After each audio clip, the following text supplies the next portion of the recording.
Esta é a Jovem Pan News. A rede da informação. Olá, muito bom dia. Começa agora o Jornal da Manhã, segunda edição. É sempre de segunda a sexta-feira, das 10 horas da manhã ao meio-dia. Nós estamos ao vivo pela rede Jovem Pan News e pelo canal do YouTube. Eu sou Nicole Fusco e hoje é terça-feira, 6 de agosto de 2019. A Polícia Federal deflagrou na manhã desta terça uma operação com o objetivo de desarticular o núcleo financeiro de uma facção criminosa. A facção essa que atua nos estados do Paraná, São Paulo, Minas Gerais, Pernambuco, Mato Grosso do Sul, Acre e Roraima. Foram expedidos ao todo 55 mandados de busca e apreensão e 30 mandados de prisão. Segundo a Polícia Federal, uma investigação identificou a existência de um braço do PCC dentro da penitenciária estadual de Piraquara, na região metropolitana de Curitiba. De acordo com a polícia, o núcleo é responsável por recolher e gerenciar contribuições para a facção em todo o país. A polícia informou ainda que cerca de 400 contas bancárias controladas pelo grupo foram bloqueadas. O dinheiro arrecadado era utilizado para a compra de armas e de drogas e também para bancar o transporte e estadia de familiares dos presos próximo aos presídios onde os membros do grupo estão detidos. Até agora, 18 pessoas já foram presas. E veja também: Câmara dá início à votação da reforma da Previdência em segundo turno e o governo já vislumbra a aprovação do texto no Senado. Jair Bolsonaro diz que maus brasileiros mentem sobre a Amazônia e coronel da Reserva da Aeronáutica é escolhido para assumir interinamente a diretoria do INPE. Governo torna obrigatória a antecipação da primeira parcela do 13º salário para aposentados e espera a injeção de 21 bilhões de reais na economia. Auditores da Receita Federal protestam contra Alexandre de Moraes e pedem que o plenário do Supremo Tribunal Federal reveja a suspensão de investigações contra ministros da Corte. Atlas da Violência aponta que regiões Norte e Nordeste concentram as cidades mais violentas do país. Donald Trump anuncia o congelamento de todos os ativos do regime de Nicolás Maduro que estão em território norte-americano. Essas e outras notícias você acompanha agora no Jornal da Manhã, segunda edição.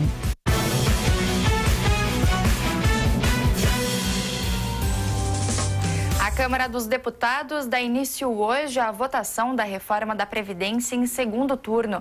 E o governo já vislumbra a aprovação do texto no Senado.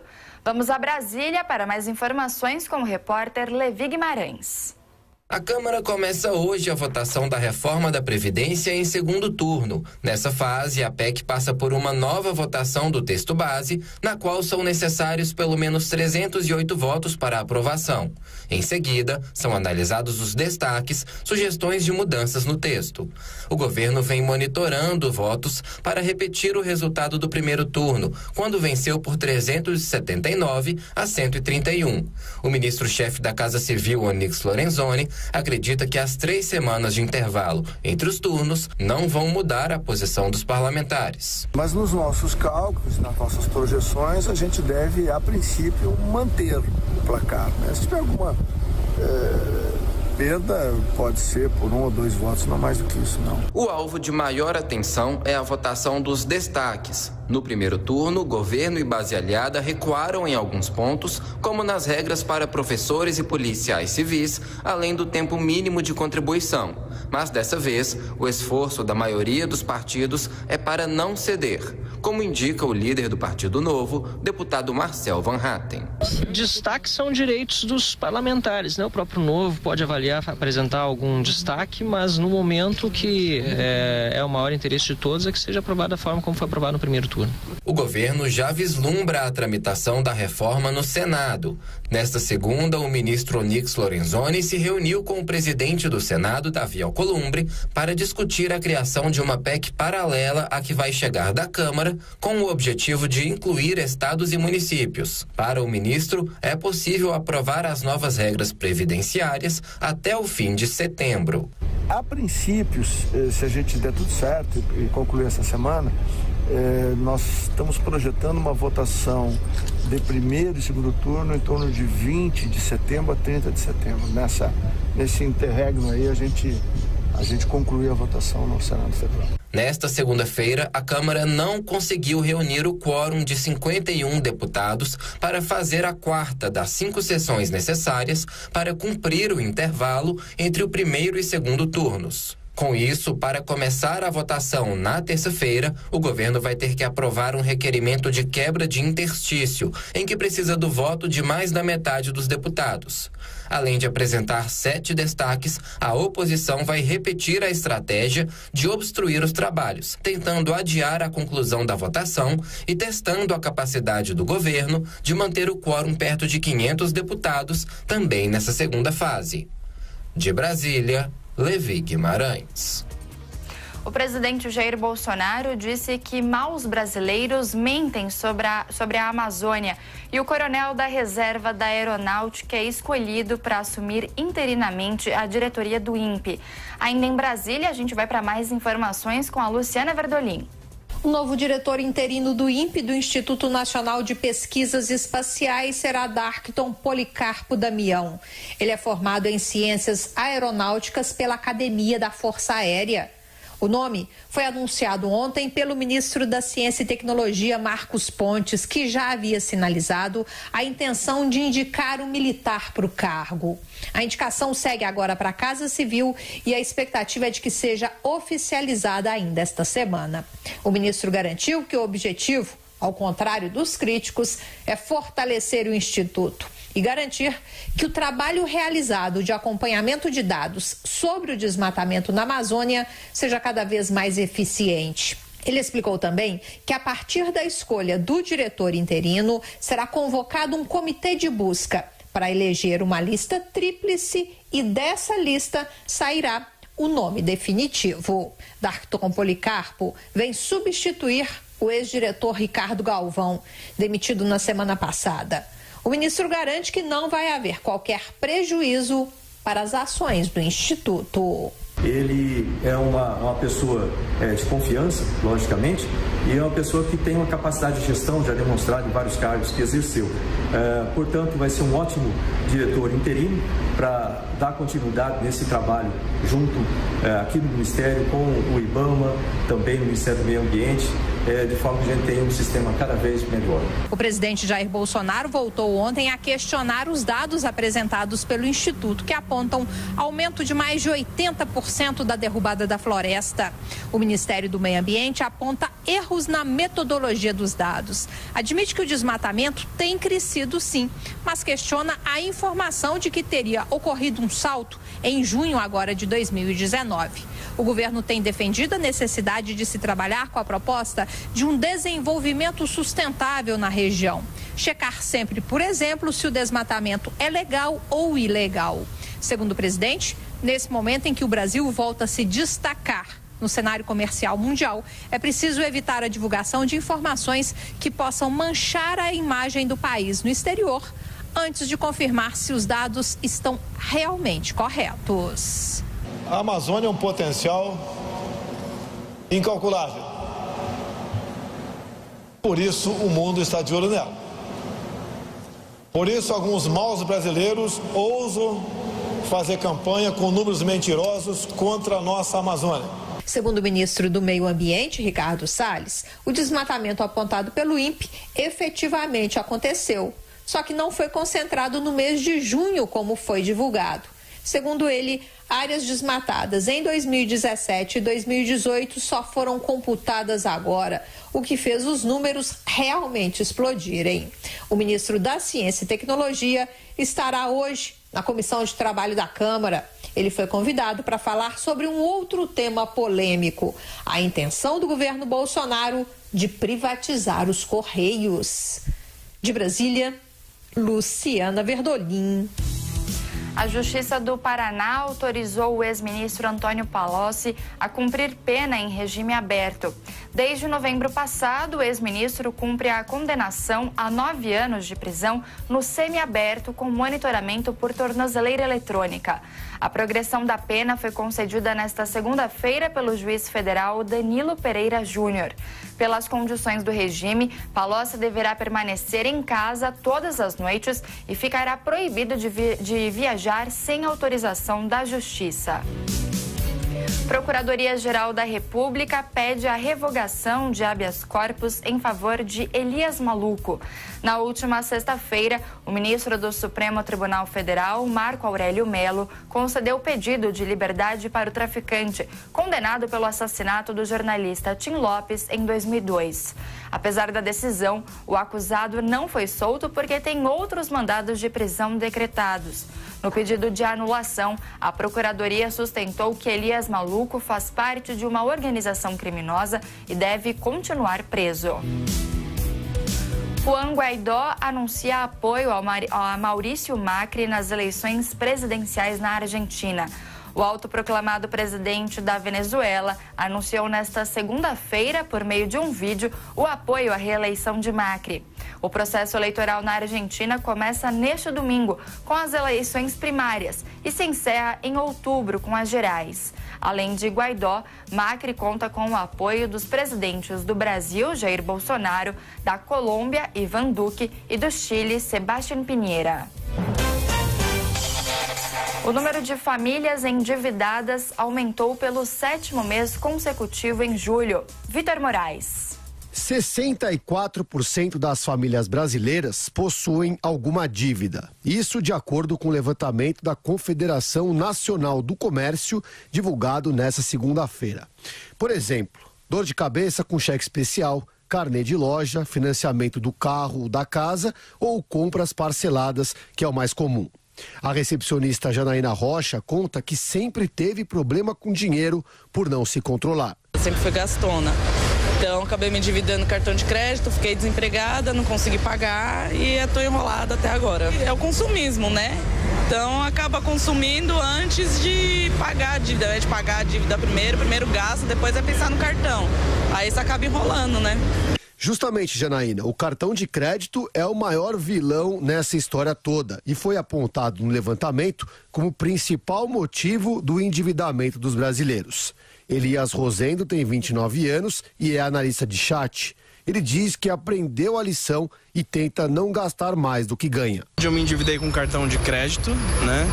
E aí então eu tive que quitar toda essa dívida e eu aprendi, né, que cartão de crédito na realidade não é uma boa, né? Quanto mais você puder tentar pagar à vista, fazer todas as coisas à vista, você não consegue atolar em dívidas e sempre tentar fazer o orçamento do quanto você ganha, né? Então se você ganha, por exemplo, 1.000, não tenta gastar 2.000, porque provavelmente você vai se endividar. Em junho, segundo o Banco Central, os juros do cartão de crédito voltaram a subir e ultrapassaram 300% ao ano.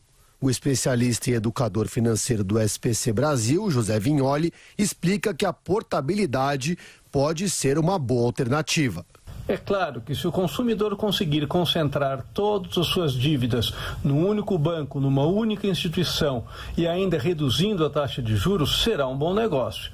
Mas é fundamental que a pessoa tenha planejamento, controle e que esteja com o nome limpo. Afinal de contas, o banco, a instituição financeira que for, ela só vai aceitar esse negócio se a pessoa for uma boa pagadora. Não adianta nada ela assumir uma dívida e um problema. É tudo que ela não quer. O levantamento da Confederação Nacional do Comércio mostra que também aumentou o número de famílias inadimplentes em julho, 24%. Ou seja, pessoas que estão com essas dívidas atrasadas, já vencidas e se enforcam ainda mais. A pesquisa ouviu 20 mil consumidores. Essa foi a 7ª alta consecutiva no endividamento das famílias, sendo o maior percentual desde julho de 2013. Os saques nas contas vinculadas ao FGTS começam em 13 de setembro para correntistas da Caixa e a partir de 18 de outubro para os demais trabalhadores. O cronograma da liberação de até R$ 500 foi anunciado nesta segunda-feira e as datas levam em conta o aniversário do beneficiário. Quem tem conta na Caixa Econômica Federal e nasceu entre janeiro e abril poderá fazer o saque em 13 de setembro. Nascidos de maio a agosto poderão retirar no dia 27. E quem faz aniversário nos últimos 4 meses do ano poderá sacar em 9 de outubro. Já aqueles que não possuem conta na Caixa terão um calendário próprio e todos podem consultar o cronograma de liberações no site da Jovem Pan, que é jp.com.br. O presidente da Caixa Econômica Federal, Pedro Guimarães, explicou que o ideal é seguir o calendário, mas que qualquer pessoa pode retirar o dinheiro até 31 de março do ano que vem. Vamos lá, pessoas que têm contas na Caixa que poderiam começar no dia 13 de setembro. Se por um acaso está viajando, está doente, etc., e demora 2, 3 semanas, ela continua com direito. Então, certamente o que vai acontecer, a maior parte das pessoas vão no começo, mas certamente a cada semana você vai tendo mais gente. Para o trabalhador que tenha a conta poupança na Caixa Econômica Federal, a parcela de até R$ 500 será depositada automaticamente. No caso de não desejar retirar o dinheiro, é necessário informar ao banco até o dia 30 de abril de 2020, para que o valor retorne para a conta vinculada ao FGTS. Portadores do cartão Cidadão poderão fazer o saque em caixa eletrônico e valores inferiores a R$ 100 poderão ser sacados também nas casas lotéricas. O vice-presidente de Distribuição, Atendimento e Negócios da Caixa, Walter Nunes, reiterou que durante o processo os horários de funcionamento serão reavaliados. E aí nós vamos avaliando se vamos ter que abrir com mais antecedência, mais agências ou mesmo até finais de semana, para ir vendo se a demanda está adequada ao calendário, porque dia 31 de março, né, o calendário se encerra. Né? É uma pergunta que foi feita logo no início aqui. Né? Obviamente as pessoas de janeiro tem mais prazo para ir buscar, mas o calendário ele tem que, pela medida provisória, encerrar em 31 de março. Já quem tem mais de uma conta vinculada ao FGTS poderá sacar R$ 500 em cada uma delas. Ao todo, 106 milhões de pessoas devem ser beneficiadas. A Caixa calcula que os saques podem resultar na liberação de até 42 bilhões de reais entre 2019 e 2020. Estudo da LCA Consultores afirma que esses valores podem causar um impacto de 0,55% no PIB em um ano. O economista da consultoria, Vitor Vidal, explica as expectativas com a liberação desses recursos para o trabalhador brasileiro. Que corrobora um pouco o nosso número de PIB por ano, que é de 1%, um pouco acima do que está o Focus hoje, como você bem mencionou, e o crescimento para o ano que vem de 2,5%. Então, o que a gente procurou basicamente é tentar ver impactos como, por exemplo, na confiança. Dados do Ministério da Economia apontam que 23 milhões de pessoas poderão quitar dívidas com o saque do FGTS. No caso do PIS, benefício voltado a quem trabalhou com carteira assinada na iniciativa privada entre 1971 e 1988, o pagamento começa no dia 19 de agosto. No Rio de Janeiro, um decreto do prefeito Marcelo Crivella autorizou o recolhimento compulsório de moradores de rua que estiverem sob efeito de drogas. Mais informações com o repórter Rodrigo Viga. Morador de rua sob efeito de drogas, fora de si, colocando em risco a sociedade, poderão ser recolhidos compulsoriamente das ruas. É o que diz o decreto do prefeito Marcelo Crivella, que foi publicado no Diário Oficial do município. Esse decreto foi pensado em parceria com o governo do estado, com o governador Wilson Witzel, e sai poucos dias depois, uma semana aproximadamente, depois de uma tragédia que aconteceu na Lagoa Rodrigo de Freitas. Um morador de rua, sob efeito de drogas, esfaqueou e matou 2 pessoas, um engenheiro eletricista e também um professor de educação física. Pelo decreto, a pessoa que estiver morando na rua, fora de si, sob efeito de drogas entorpecentes, pode ser levada para unidades de saúde do Rio de Janeiro para realizar tratamento. Mas, para que isso aconteça, é preciso ter o aval, a anuência de um médico que vai acompanhar as ações da Prefeitura do Rio de Janeiro. E se durante o tratamento algum familiar requisitar, demandar a liberação da pessoa recolhida da rua, a Prefeitura terá que acolher este pedido. Estima-se que o Rio de Janeiro tenha hoje aproximadamente 15 mil pessoas em situação de rua. Também, nas últimas horas, o governo do Rio de Janeiro, do estado, anunciou o início do programa Patrulha Maria da Penha, que visa proteger mulheres vítimas de agressões de seus ex-companheiros. Serão policiais militares caracterizados com o logo, com a logotipo, com a logomarca desse projeto, circulando em ruas e avenidas do Rio de Janeiro, especialmente naqueles locais onde há maior incidência de agressões às mulheres. As medidas protetivas, elas são aplicadas frequentemente pela Justiça do Rio de Janeiro. Somente este ano são mais de 13 mil, mas muitas não estão sendo cumpridas. As mulheres se sentem ameaçadas pelos ex-companheiros. De acordo com dados do Instituto Maria da Penha, a cada 2 segundos, uma mulher é vítima de agressão física ou moral no país. Do Rio, Rodrigo Viega. Durante um evento em São Paulo, o presidente da Câmara, Rodrigo Maia, afirmou que a aprovação da reforma tributária será muito mais difícil do que a da reforma da Previdência e pediu apoio do empresariado ao projeto. Vamos acompanhar os detalhes na reportagem da Vitória Bel. O presidente da Câmara dos Deputados, Rodrigo Maia, afirmou nesta segunda-feira que a aprovação da reforma tributária será muito mais difícil que a previdenciária e cobrou o patriotismo dos empresários brasileiros. Segundo Maia, o empresariado pode oferecer resistência a um novo sistema de impostos. Ele fez um apelo ao setor privado para que declare apoio às mudanças tributárias, assim como vem ocorrendo com as aposentadorias. Rodrigo Maia esteve em evento ao lado da ministra do Supremo Tribunal Federal, Carmen Lúcia, em São Paulo. O presidente da Câmara ainda disse esperar que os empresários compreendam que o atual sistema de impostos gera uma falta de crescimento e geração de emprego no país. Os empresários também, não estou criticando todos, eles foram muito patriotas na Previdência, muito.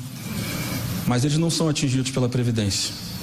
O que a gente quer deles agora é o mesmo patriotismo na reforma tributária, porque há um sistema distorcido que uns pagam muito impostos e outros não pagam impostos no Brasil. Não adianta querer ser patriota no tema do outro. Também nesta segunda-feira, o ministro-chefe da Casa Civil, Onyx Lorenzoni, afirmou que a proposta de reforma tributária apresentada pelo governo vai abranger apenas impostos federais. Onyx avalia que as mudanças em tributos locais devem ficar a cargo de estados e municípios. Em todas as propostas anteriores, sempre se tentou buscar um IVA unificado para todo mundo, e aí tem estado que tem uma característica produtiva, outro tem outra diferente, mas a tendência de tudo aquilo que a gente vem fazendo no governo, orientado pelo presidente Jair Bolsonaro, é no sentido da descentralização, de fortalecimento de estados e municípios. A reforma tributária, que já tramita na Câmara dos Deputados, no entanto, prevê a criação de um imposto único, reunindo tarifas federais, estaduais e municipais. O governo federal, deputados e senadores afirmam que há um acordo para a votação de um texto unificado de reforma tributária. Segundo o ministro Onyx Lorenzoni, a proposta do governo deve ser enviada ao Congresso em até 10 dias depois da aprovação da reforma da Previdência. Auditores da Receita Federal protestaram contra o ministro Alexandre de Moraes e pediram que o plenário do Supremo Tribunal Federal reveja a suspensão de investigações contra ministros da Corte. O destaque é do repórter Afonso Marangoni.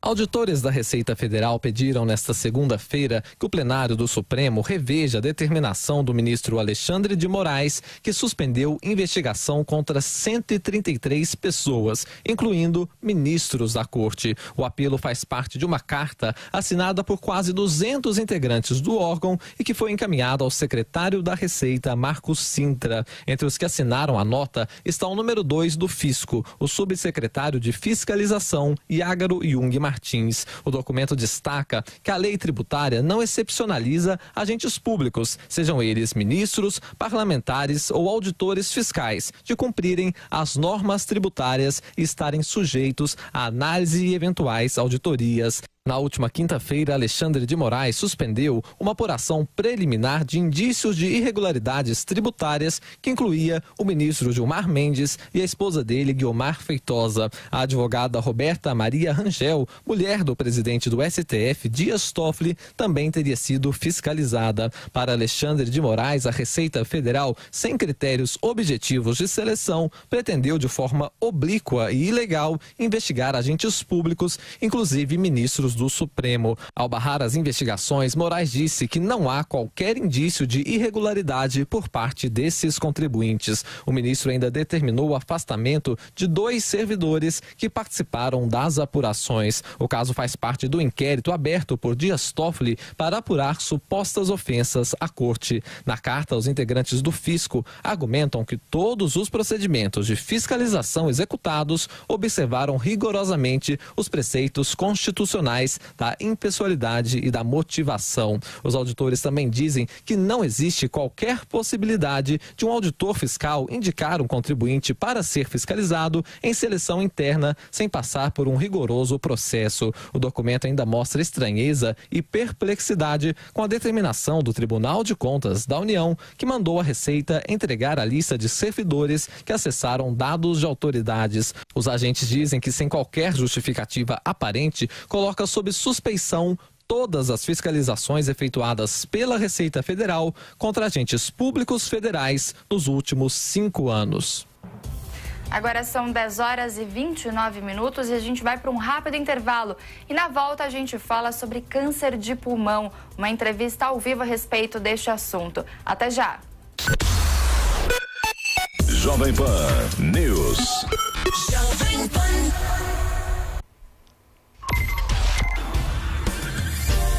Saúde.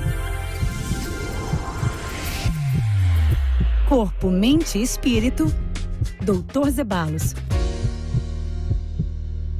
Olá, queridos amigos da Jovem Pan. Hoje eu vou falar sobre um assunto que é literalmente uma pedra no sapato das pessoas, que é a micose nas unhas dos pés. A micose nas unhas dos pés ocorre por uma razão muito simples. Dependendo, ainda mais se a pessoa faz muita atividade física, então acumula lá esporos, que é a semente do fungo, no sapato. Aquilo umedece e o que acontece? A micose, o fungo, cresce na sua unha. E é um problema para tratar. Quem não sabe já não tomou 6 meses de antibiótico antifúngico, aplicou um esmaltezinho e aí a micose melhora, mas depois volta. A razão é muito simples. Se você não tratar o seu sapato, a hora que a tua unha estiver boazinha, limpinha, você vai botar esse sapato de novo, tá a sementinha lá, o esporo do fungo lá, transpirou, vai contaminar tudo de novo. Aliás, isso não é nem ensinado na faculdade, que a gente tem que tratar o sapato. Então você tem que comprar aqueles sprays antifúngicos, que pode ser Lysol, pode ser tênis pé, tem que ter uma ação antifúngica, aplica nos seus sapatos que você usa menos, oclui com o jornal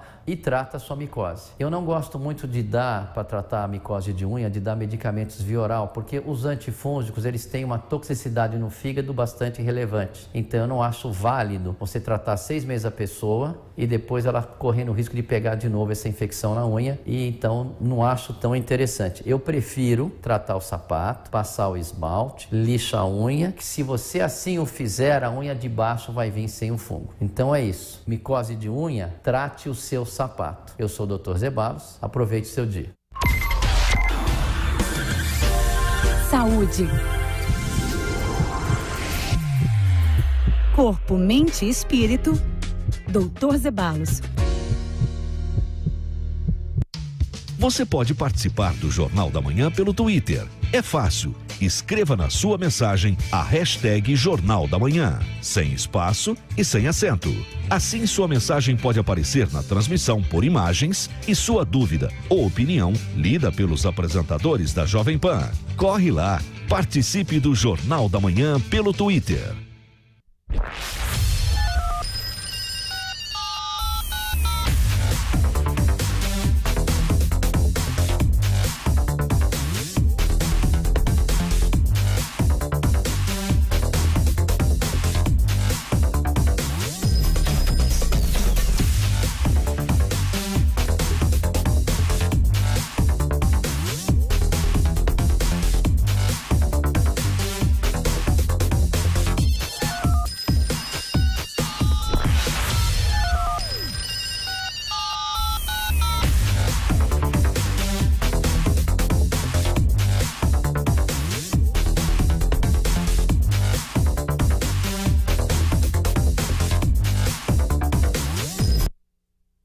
32 minutos, estamos de volta com o Jornal da Manhã, segunda edição. E o governador de São Paulo, João Dória, continua na China em busca de investidores para o projeto do estado. Vamos direto a Pequim para mais informações com o repórter Marcelo Matos. Olá, Jovem Pan volta a falar da China. Nós estamos aqui em Pequim, 11 horas à frente do horário de Brasília. Aqui, temperatura muito alta, sempre acima dos 30 graus e também sempre chove aqui na capital da China. E o governador de São Paulo, João Dória, e 5 secretários estaduais apresentaram aqui 21 projetos em busca de capital chinês. A aposta está no programa de desestatização. Os chineses são especialistas em programas de infraestrutura, investimentos em saneamento, investimentos em ferrovias, hidrovias, aeroportos, portos e também em hidrovias, como é o caso da hidrovia Tietê-Paraná. Mas também tem grandes interesses em investimentos na área do agronegócio, do agribusiness, que representa uma parte sensível para o estado de São Paulo, que 22% da produção agrícola brasileira está centrada em São Paulo. E o secretário de Transportes Metropolitanos de São Paulo, Alexandre Baldi, garante que o governo está em busca do capital justamente chinês para linhas 8 e 9 da CPTM, a retomada da linha 6 laranja do metrô, também o trem intermunicipal, o primeiro Campinas a São Paulo e demais projetos em concessões e parcerias público-privadas. Temos inúmeros projetos que estão em andamento, contratos ativos e outros investimentos que são fruto também do interesse. Aqui estivemos no Banco da China, estaremos com outros investidores em potencial, empresas que desejam fornecer partes, peças, materiais rodantes. O secretário de Relações Internacionais, Júlio Serson, lembra que o Bank of China é hoje a 5ª maior instituição financeira do mundo. Abrindo oportunidades, procurando novos negócios para o Brasil, especialmente, claro, para São Paulo, para criar oportunidades, gerar empregos, enfim, atrair o capital chinês também. Somente na área de transportes, os projetos podem atingir 52 bilhões de reais, em linhas novas como Guarulhos ao centro de São Paulo e também o ABC São Bernardo do Campo em direção à capital paulista. 10 horas e 35 minutos e a gente fala agora sobre saúde. Uma pesquisa mostrou que apenas em 2018 devem ter surgido 34 mil novos casos de pacientes com câncer de pulmão. No entanto, 86% desses pacientes com a doença ainda não sabem disso, já que eles são diagnosticados já em estágio avançado. Para falar sobre esse assunto, eu converso agora com a presidente do Oncoguia, que realizou esse levantamento, a doutora Luciana Holtz. Luciana, muito obrigada por nos atender na manhã desta terça-feira aqui no Jornal da Manhã, segunda edição. Bom dia. Bom dia, Nicole. Doutora... É um enorme prazer estar aqui com vocês. Muito obrigada. Doutora, por que 86% dos pacientes não sabem, só são diagnosticados, com câncer de pulmão quando eles já estão em estágio avançado? Essa doença é silenciosa? Nicole, eu acho que os desafios são inúmeros e acho que os números realmente nos deixaram muito alarmados e preocupados com a situação. Bom, sim, a doença ela pode ser silenciosa numa fase onde ela não é tão simples de ser detectada, mas quando o paciente já tem algum sinal e sintoma, como uma tosse persistente, algum tipo de dor, esse é o momento onde ele pode sim procurar por um especialista, que no caso é o pneumologista, e é nessa fase que o diagnóstico precoce do câncer de pulmão só pode ser realizado. Uhum. Você falou a respeito da tosse, né? Essa tosse ela é diferente daquela que a gente tem, por exemplo, durante uma gripe, e existem outros sintomas que podem denunciar a doença? Bom, é a tosse, muitas vezes vem junto com uma perda de peso, assim, eu acho que tudo que é muito persistente, Nicole, né, que já tem mais do que 15 dias e não passa, isso tem que gerar um incômodo e a gente deve procurar, sim, por um especialista. Então, o paciente sabe que tem alguma coisa errada acontecendo, né? Então, essa procura rápida pelo especialista, e nesse caso, pelo pneumologista, é bastante importante. E qual é a dificuldade, doutora, quando esse câncer de pulmão é diagnosticado já num estágio avançado, por exemplo?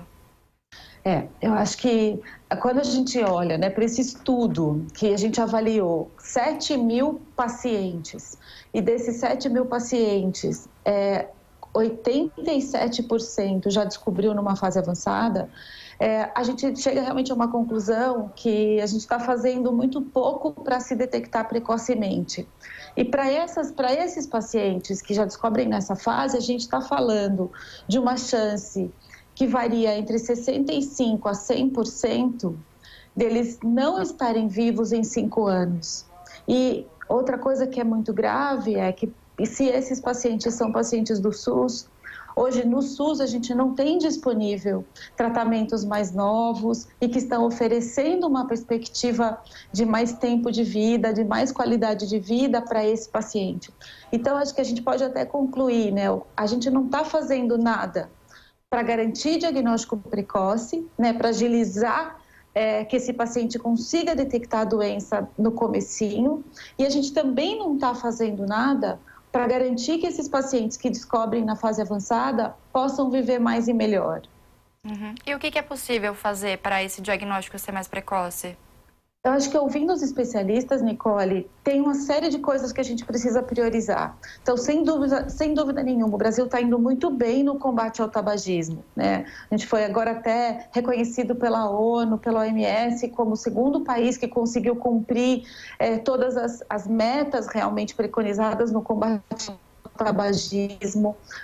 Isso precisa continuar, né? A gente precisa continuar falando de que o cigarro é o inimigo número 1, tem que focar no narguilé, tem que educar jovem para não começar a fumar o cigarro eletrônico, tudo isso precisa continuar.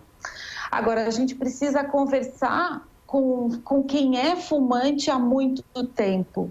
Então, realmente, pessoas com mais de 55 anos, que fumam muito, né, há muito tempo, essas pessoas, elas fazem parte do que a gente chama de um grupo de alto risco para o desenvolvimento do câncer de pulmão. Essas pessoas poderiam ser priorizadas em programas de rastreamento. Então, para essas pessoas, elas poderiam ter acesso a uma tomografia de baixa dose, por exemplo. Tudo feito com muito cuidado, com muito, né, rigor. A gente precisa escolher os pacientes que precisam de uma tomografia. Então, é o que a gente chama, né, de um programa de rastreamento de câncer de pulmão para pessoas de alto risco. A gente não pode alarmar a população e chegar falando para todo mundo que todo mundo precisa fazer um exame, porque isso não é verdade. As pessoas precisam se conscientizar dos riscos do tabagismo, as pessoas precisam reconhecer um sinal e sintoma e conseguir chegar rápido no pneumologista. E aí as pessoas também precisam adotar hábitos de vida saudável, né? Como a questão da atividade física, do combate ao sedentarismo. Acho que fazendo um pacote de ações, a gente começa a garantir o diagnóstico precoce do câncer de pulmão. Doutora, você estava falando a respeito do tabagismo, eu acho que é importante a gente reforçar. Essa pesquisa que vocês fizeram, ela demonstrou de fato essa ligação entre o tabagismo e o câncer de pulmão? Sem dúvida.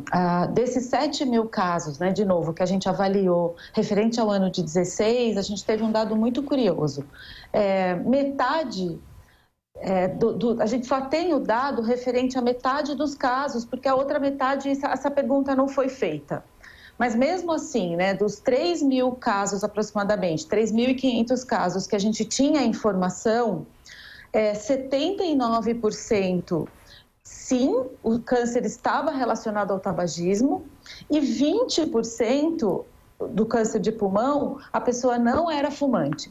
Então, Nicole, isso de novo nos aponta para um outro dado, que sim, existe uma porcentagem do câncer de pulmão em pessoas não tabagistas. Então, isso a gente ainda reforça ainda mais a importância da população, independente de ser tabagista ou não, das pessoas se informarem sobre o câncer de pulmão. Mas quase 80% sim eram pessoas que fumaram ou deixaram de fumar.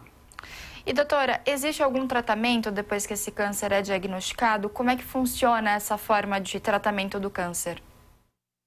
Tá, eu acho que quando a gente está falando do câncer de pulmão, existem inúmeras formas de tratamento, isso vale para outros tipos de câncer também.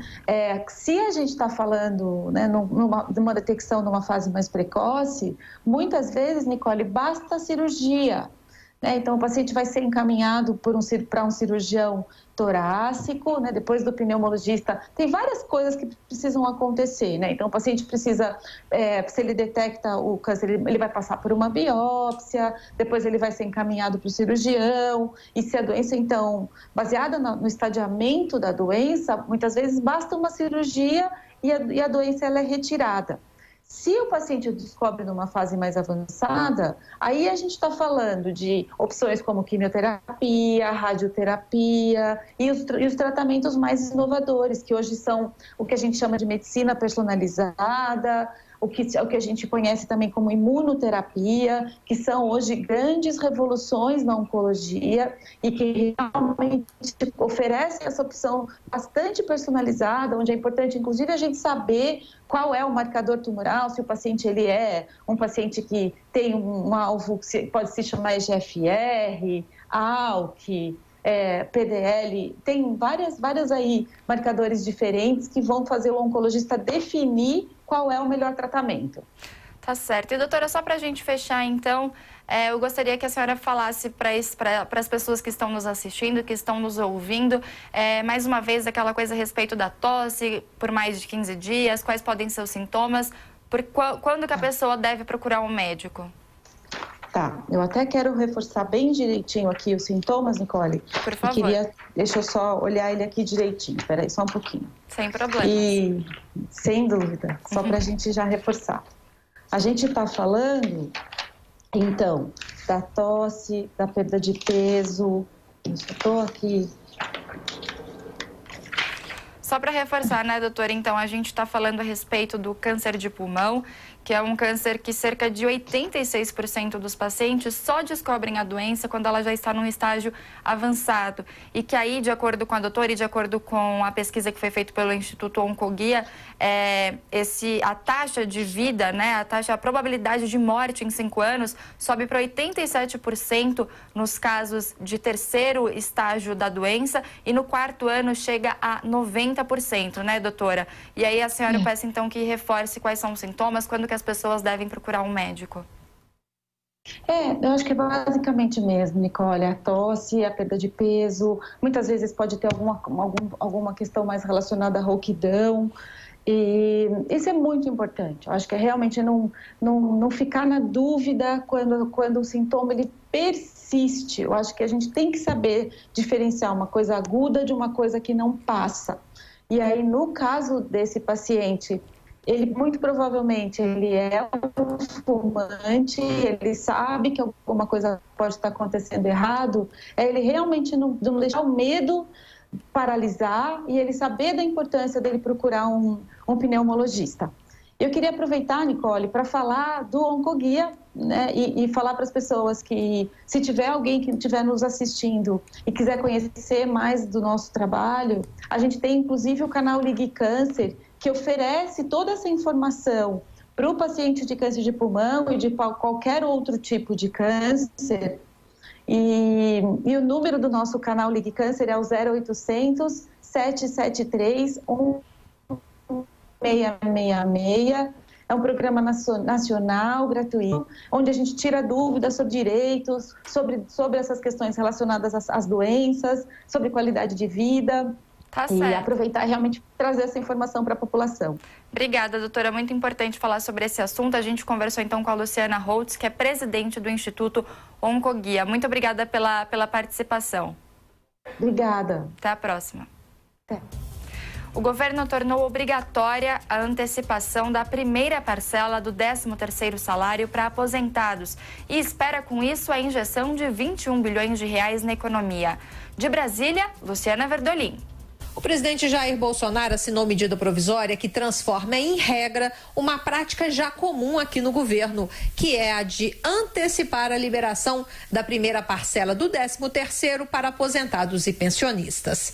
isso sempre no mês de agosto. Os últimos presidentes anteciparam a liberação dos recursos. O porta-voz da presidência, Rego Barros, explicou que essa antecipação significa a injeção de algo em torno de 21 bilhões de reais na economia brasileira.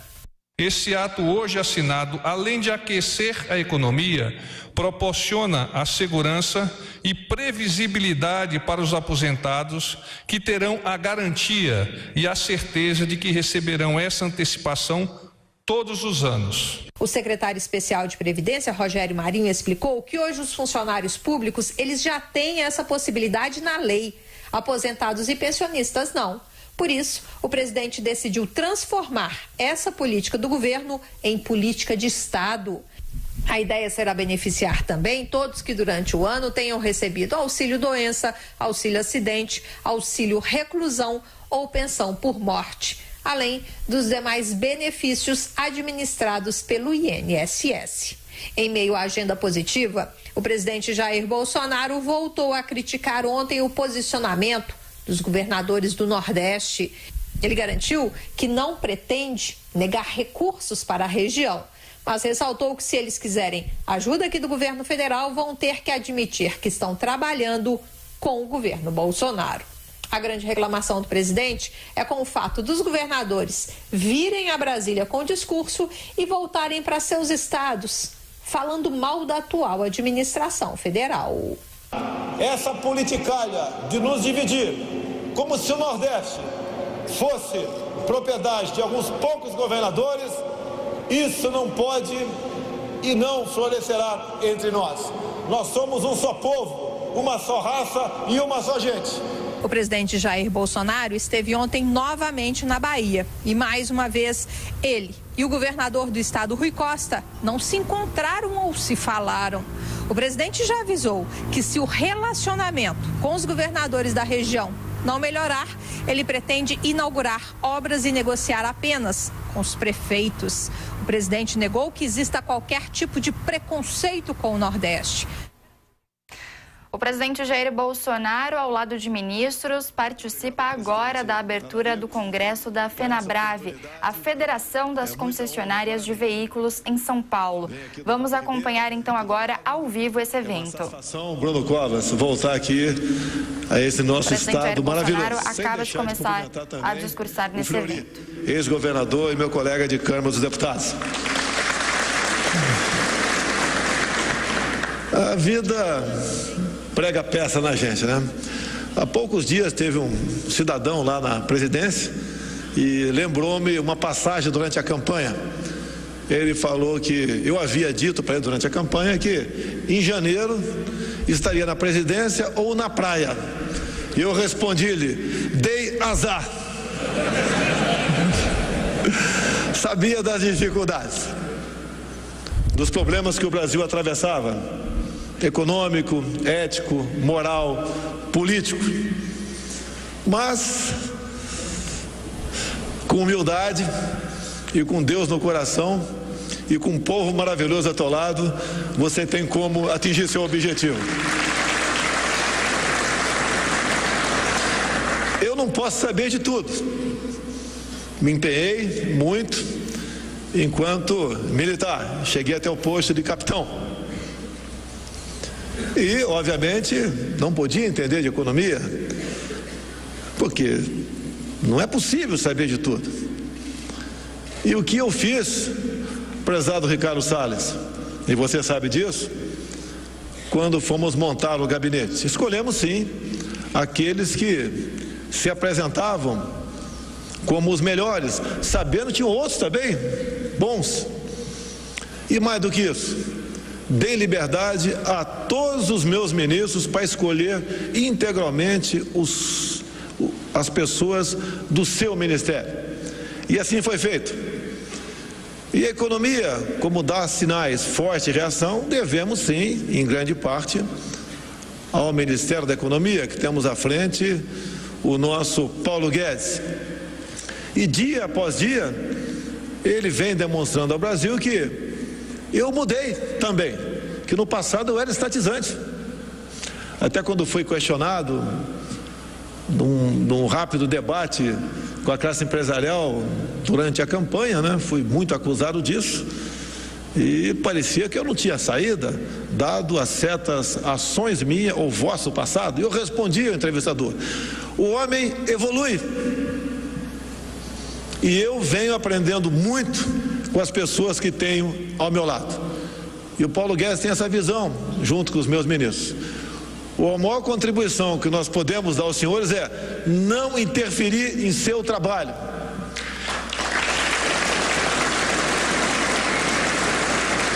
É tirar o Estado de cima de vocês, é acreditar em vocês. E a economia também reage porque nós estamos restabelecendo a confiança na classe política.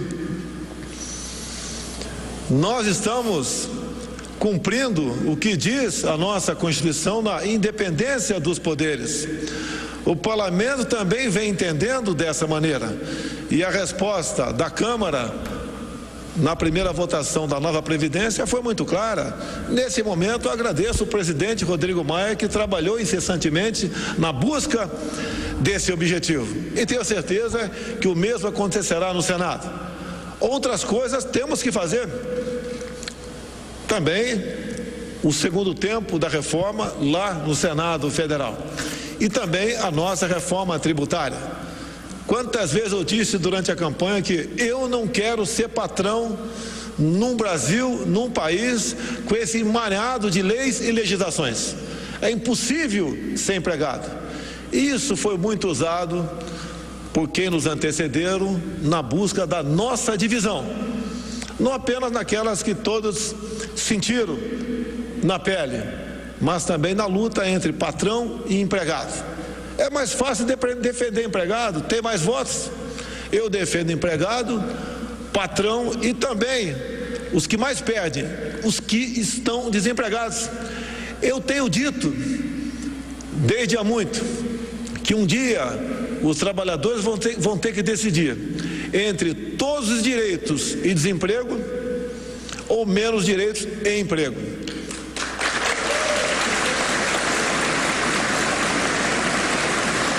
No dia de ontem, eu não sei se a imprensa de papel vai divulgar, mas também vi a medida provisória, essa imprensa que eu tanto amo, até sobre a matéria de domingo sobre 102 parentes. Eu queria dizer à imprensa que eu não sou o Deus Príapo. Então ontem assinei uma medida provisória que fala sobre publicação de balanços referentes às empresas de capital aberto. Quantas vezes nós abrimos jornais e temos ali balanço de grandes empresas como Petrobras, por exemplo, dezenas de páginas, bem como outras empresas não estatais, também com algumas páginas publicando o seu balanço. Então, para ajudar a imprensa de papel e para facilitar a vida de quem produz também, a nossa medida provisória faz com que o empresário possa publicar os seus balanços a custo zero em sites da CVM ou do Diário Oficial da União.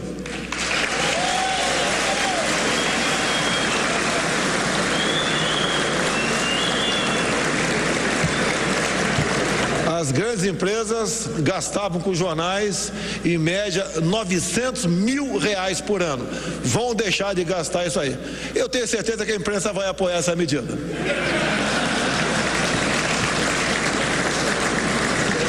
Obra de uma caneta Bic ou Compactor. Agora, temos boas pessoas ao nosso lado para nos orientar nesse sentido, para buscar soluções, para destravar a vida de vocês. Quando se fala em transporte, temos um projeto na Câmara que visa passar de 5 para 10 anos a validade da carteira de motorista. E não é em causa própria, porque a partir dos 65 anos de idade, já estou lá, volta ao prazo de validade de 5 e 5 anos. Também nesse projeto de lei, tem a ver com os senhores, proponho passar de 20 para 40 pontos, né? o limite para que a carteira seja suspensa, porque quando o motorista, um profissional, atinge essa pontuação, mais do que perder a carteira de motorista, ele fica por um grande tempo, né, sem a sua carteira de trabalho. Também para ajudar os Detrans do Brasil todo, que nós sabemos a dedicação e empenho deste pessoal, a exclusividade para indicar a clínica de saúde para dar o atestado de saúde, para a pessoa renovar ou tirar a carteira, muda. O médico pode ser o teu irmão, o tio do Gil Diniz, deputado estadual que está aqui na minha frente, o carteiro Reaça. Vamos privatizar os Correios, carteiro.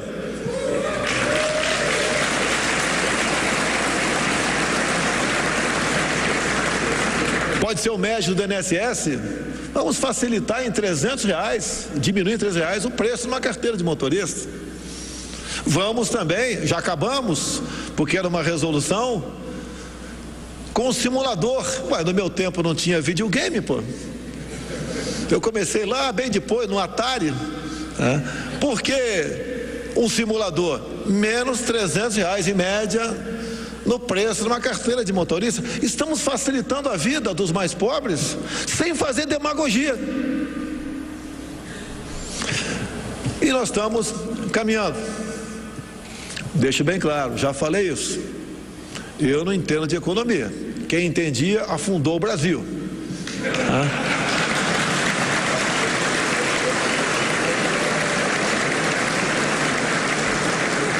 Estamos muito bem de equipe econômica. Além da MP da Liberdade Econômica, também ontem assinamos o 13º, que agora, se o Congresso aprovar, será o mês de agosto. Evita que o presidente, ano após ano, faça dessa assinatura de decreto no passado uma bandeira política dele. Vamos botar ali na lei. Haverá previsibilidade por parte do aposentado. Acertamos a questão do adiantamento do FGTS, que ajuda um pouco na economia, que realmente a nossa situação ainda está um pouco complicada. Bem, e as medidas vão aparecendo ao pouco, né? O Salles está do meu lado aqui, nosso ministro, que já foi do PFL e do Novo. Não temos problema partidário. Alguns partidos têm problema comigo, né?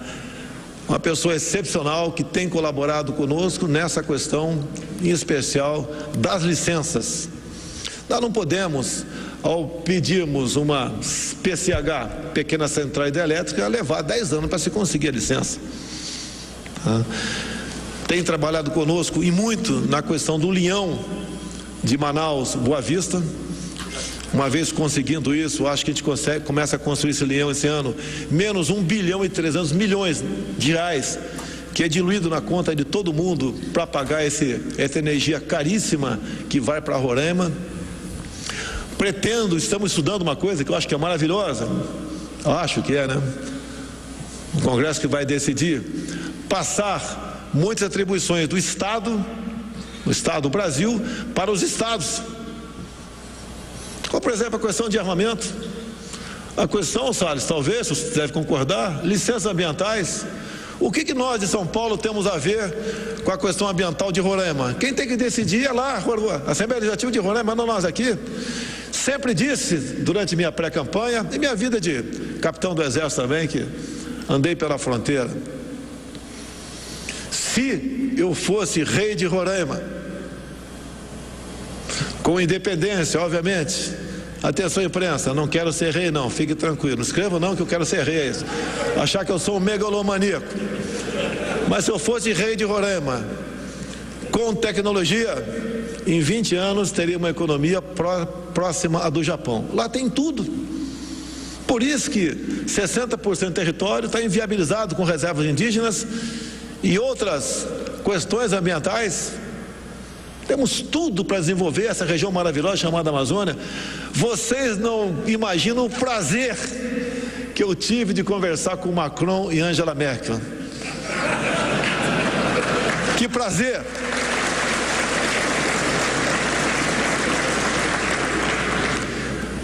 Eles não se deram conta ainda que o Brasil está sob nova direção. Agora tem presidente da República. Não posso complementar com palavrão, mas dá vontade. Tem presidente da República, poxa, que é leal ao povo brasileiro, que vem fazendo o tudo que lhe é possível para cumprir aquele que prometeu durante a campanha. Um presidente que diz que a Amazônia é nossa, que diz, Ricardo Salles, que nós brasileiros não podem divulgar números mentirosos, fazendo uma campanha negativa contra o nosso Brasil. Alguém lembra do Lula 2002?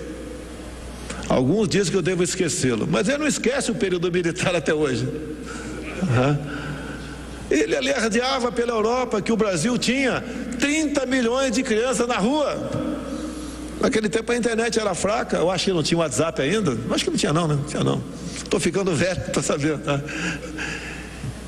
Isso é uma péssima propaganda do Brasil lá fora. Quando se fala que nós estamos desmatando, onde dados imprecisos são divulgados, e quando um número, caso fosse verdadeiro, absurdo como aquele que eu já desmatei, mais 88% da Amazônia, eu sou o capitão Motosserra, irmão do general Custer. Divulga isso, é péssimo para a gente. Acabamos de assinar um acordo com o Mercosul que estava há 20 anos parado.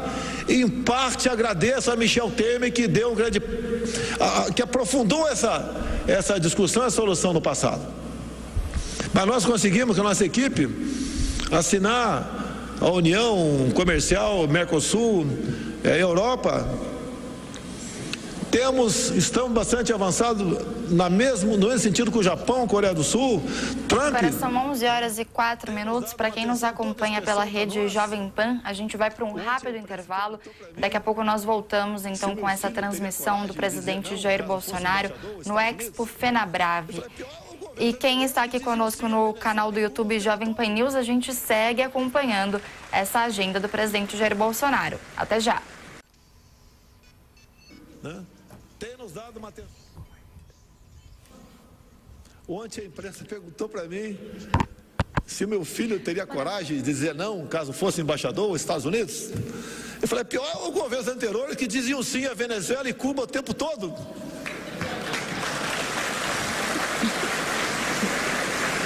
E disse para a imprensa também que meu filho, além de fritar hambúrguer, também entregou pizza nos Estados Unidos. E esteve lá por 6 meses, porque pediu para mim para ir para lá. Eu sou pai até morrer, não interessa a idade dele, né? E queria aperfeiçoar seu inglês. Eu falei, eu não tenho começo como deputado, né? É difícil para mim mantê-lo fora do Brasil. Tenho 5 filhos. E ele foi lá e fez esse intercâmbio, entregando pizza, fritando hambúrguer, e aperfeiçoou seu inglês, o seu espanhol também, depois aqui na região de Bariloche, ficou ali algum tempo em voos, né? Fala inglês, fala espanhol, é advogado, apesar de ser contra, desculpa aqui, tá? Eu particularmente, ser contra o exame da ordem, tá? Ele passou no exame da ordem de prima, passou no concurso da Polícia Federal, está no 2º mandato de deputado federal, goza de amizade e simpatia da família Donald Trump. Alguém quer melhor do que isso, como cartão de visita para nós? E vou ficar longe do meu filho? Essas críticas não procedem. Até disse ontem, né? Estão zombando de mim. Ó, se não for ele, que é meu filho, vai ser filho de alguém. Todo mundo é filho de alguém. Até filho da imprensa a gente é de vez em quando. Então, meus senhores, desculpa aqui, eu não falo demais, né? Apesar da minha formação não ser essa, como capitão é sim senhor, não senhor, quero ir embora ou quero pagar 10, né? E se resolve o assunto. Mas com muita humildade, tendo Deus no coração, acreditando em quem produz, procurando valorizar a todos, acreditando no potencial que nós temos, que ninguém tem. Ninguém tem o que nós temos. Estamos tendo sucesso na área do turismo também. O ministro Marcelo Alvo Antônio tem feito um trabalho maravilhoso, juntamente com o Gilson, que é o presidente da Embratur. O Gilson foi massacrado quando eu o indiquei para a Embratur. Bolsonaro bota sanfoneiro na Embratur. Além de falar vários idiomas, ter 2 cursos superior e ter uma vasta vivência nesse meio turístico, o Gilson também é sanfoneiro. Mas tudo bem, acreditando, pedindo a Deus que nos ilumine o tempo todo, sabendo que eu não estava capacitado, mas que Ele está me capacitando, tendo sempre a verdade acima de tudo, como lancei agora, né? Espero que 2 vezes por semana, bote nas mídias sociais, né? 11h08, nós estamos de volta para quem nos acompanha pela rede Jovem Pan. A gente segue acompanhando o discurso do presidente Jair Bolsonaro no Congresso da FenaBrave, evento que ocorre agora ao vivo e que a gente acompanha também com imagens pelo canal do YouTube Jovem Pan News. Para alguns órgãos de imprensa é um palavrão, né? E nós estamos, querem saber as 3 palavras? Deus, família, para outro? Brasil. A mensagem naquele momento, que eu sabia que eles iam provocar, né? E apareceu a oportunidade. Quem está sendo na mão? Pá! Quando falaram que eu estava sentado na cadeira vermelha, puxei 2 biques do bolso, né? Uma vermelha e outra azul, cores do Exército Brasileiro. Quando falaram em ditadura militar, eu havia decorado o primeiro parágrafo da matéria publicada na capa do jornal o Globo, de 7 de outubro de 1984, nos finais do governo Figueiredo, onde Roberto Marinho começa: participamos da Revolução Democrática de 64, e por aí vai. O que eu quero, o que eu preciso da imprensa é a verdade. Eu quero que a imprensa venda a verdade para o povo brasileiro e não faça política partidária, como vem fazendo alguns órgãos de imprensa. Eu espero que o Valor Econômico sobreviva à medida provisória de ontem. Eu espero. Vamos fazer esse tipo de política? Quem sabe o Valor me entrevistou por 2 vezes antes da pré-campanha. A segunda manchete era: Bolsonaro tem a política econômica idêntica da Dilma Rousseff. Pelo amor de Deus, pô. Eu não sou o Dilma de calça comprida. O que a gente precisa, o que a gente quer de todos, em grande parte da sociedade, vem nos atendendo, é a verdade, é o empenho, a dedicação, é a fé, é a confiança. Agora, como chefe da nação que eu sou, né, como disse ontem, né, imprensa, eu ganhei eleições, eu sou Johnny Bravo, para de perturbar, pô. Vamos em frente, vamos criticar com razão. Erro. Como errei na medida provisória, que o ministro Celso Mello descascou em cima de mim, exagerou. Poxa.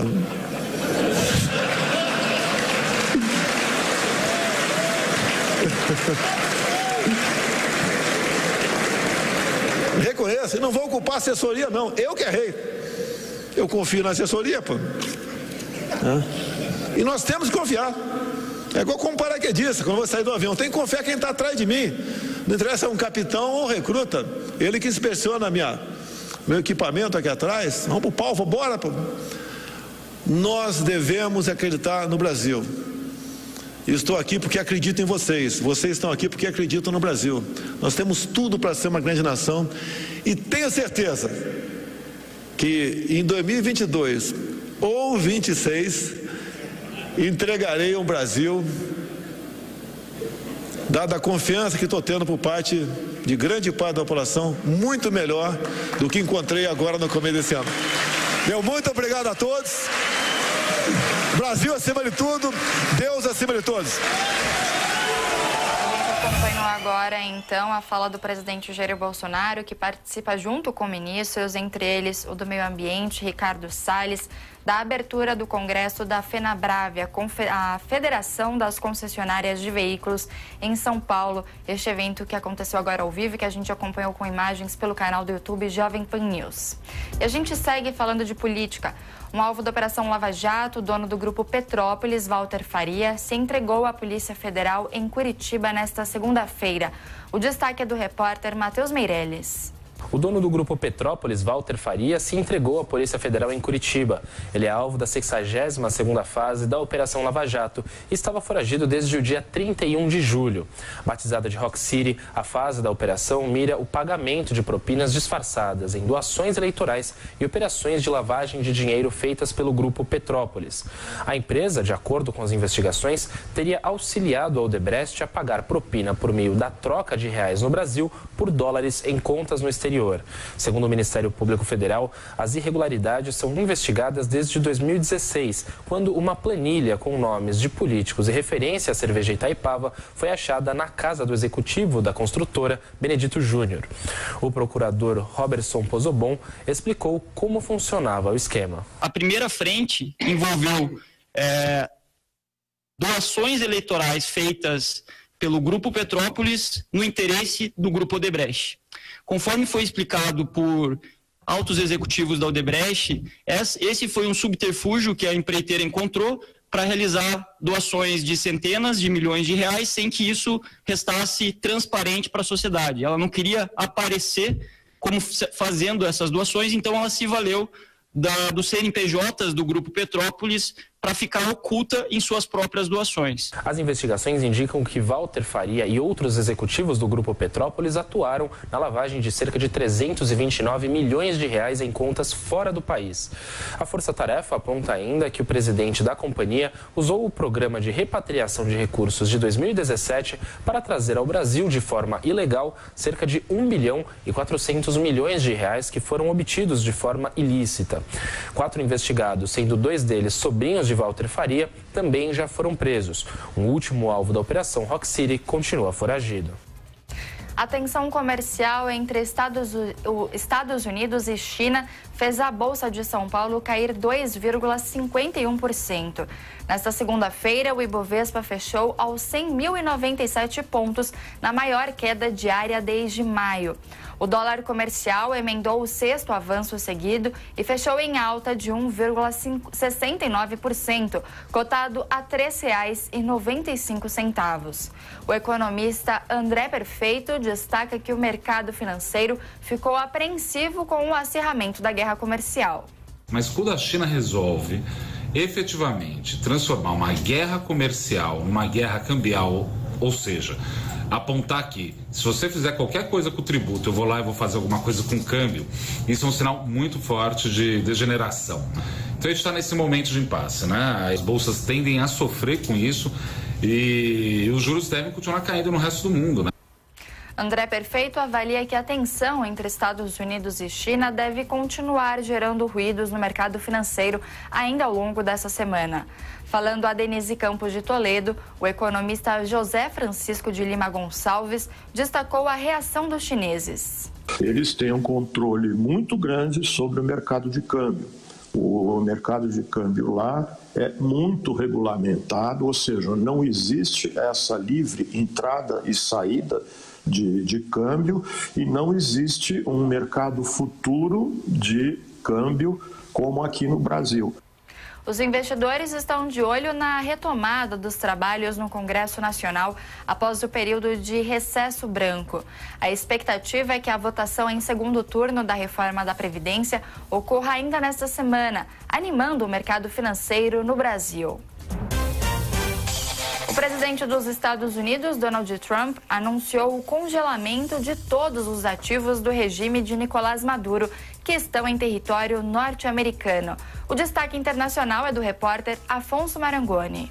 O presidente dos Estados Unidos, Donald Trump, decidiu na noite desta segunda-feira aplicar sanções econômicas totais contra o regime do ditador Nicolás Maduro. Com a medida, o governo norte-americano bloqueia todos os ativos da Venezuela que estão em território norte-americano e proíbe a realização de negócios com o regime chavista. A ordem executiva afirma que todas as propriedades do governo da Venezuela que estão nos Estados Unidos ficam bloqueadas e não podem ser transferidas, pagas, exportadas, retiradas ou de outra forma negociadas. A ação foi justificada citando a usurpação de Maduro do poder e os abusos dos direitos humanos por grupos leais ao chavismo. De acordo com o Wall Street Journal, esta é a primeira vez que a Casa Branca adota uma medida desse tipo contra um governo ocidental em mais de 30 anos. A ideia de Trump é aumentar a pressão sobre Caracas, que já enfrenta sanções dos Estados Unidos. Até então, Washington vinha impondo restrições contra alguns setores da economia venezuelana, como o petrolífero, que é a fonte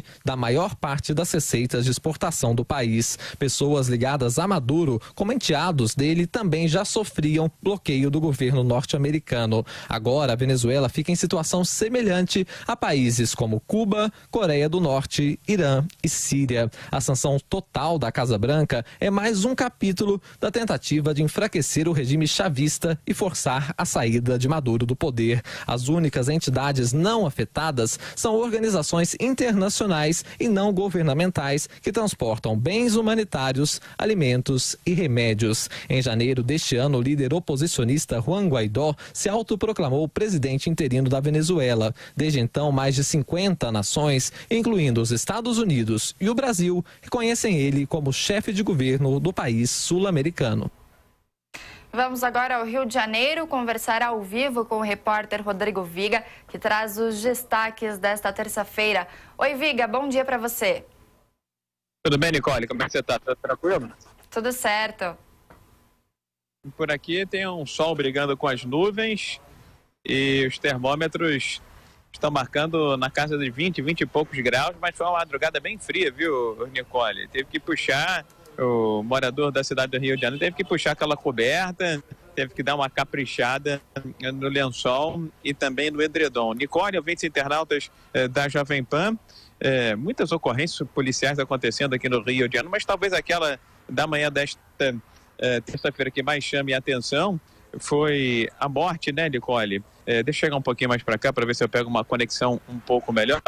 Foi a morte daquele presidiário, daquele detento que tentou escapar no final de semana vestido de mulher, né? Você lembra desse caso, né, Nicole?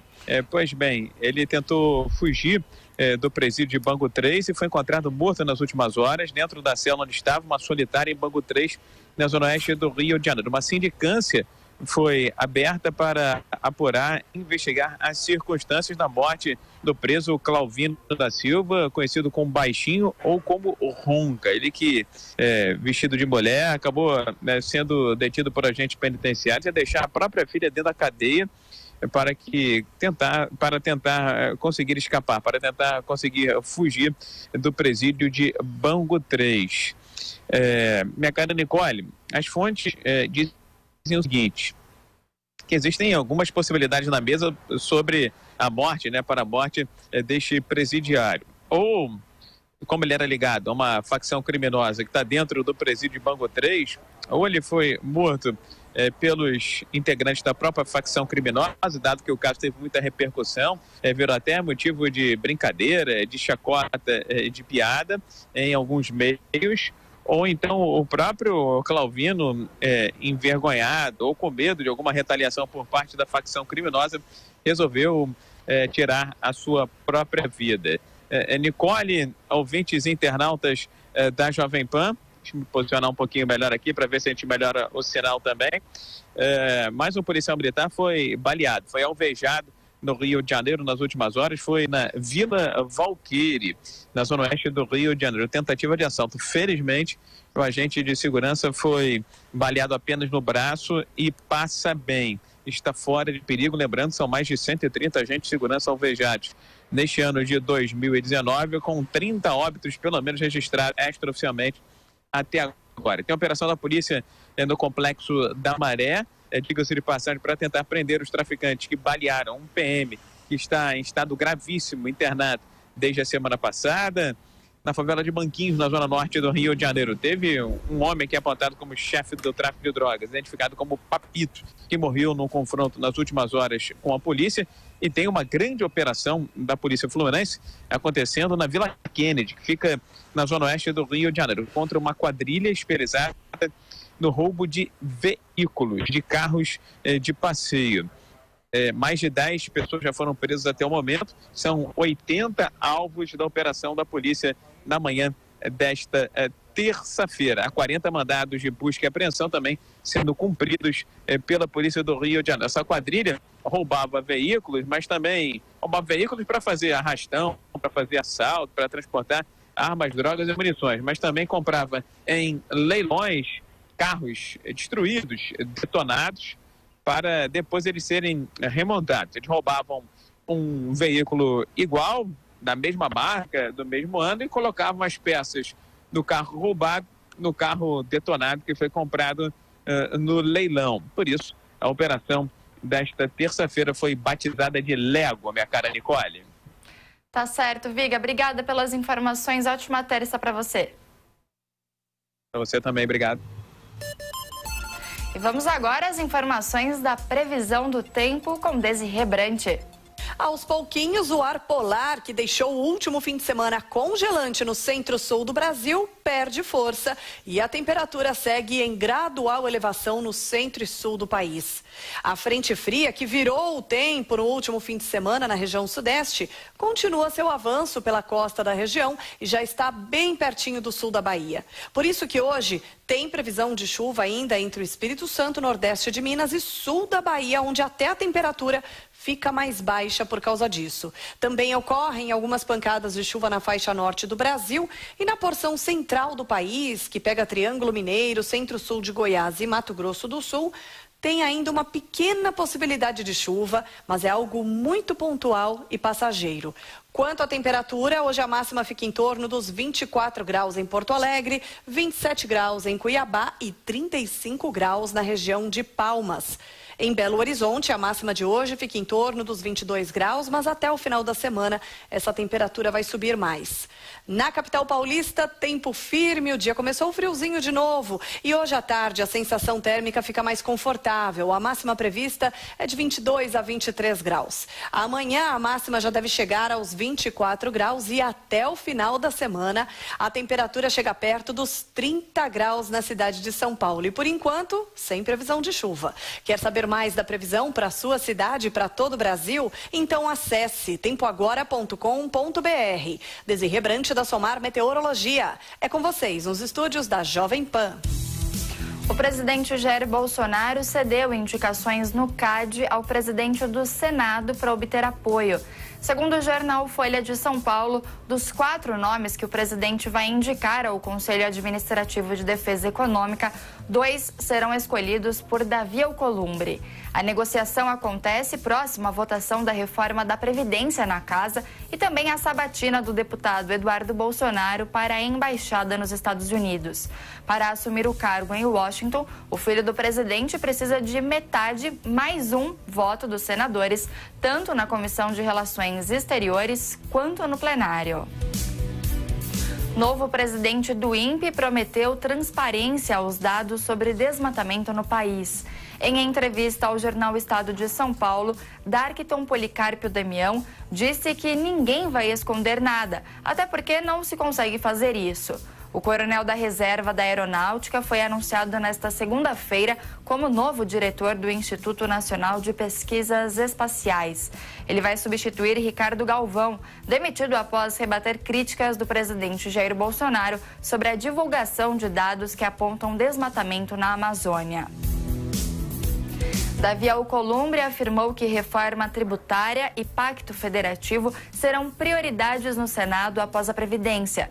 A agenda foi revelada pelo presidente do Senado nesta segunda-feira, após um encontro com Rodrigo Maia e com o ministro da Economia, Paulo Guedes. Sobre a reforma tributária, Alcolumbre disse que os poderes legislativo e executivo estão empenhados para chegar a um consenso.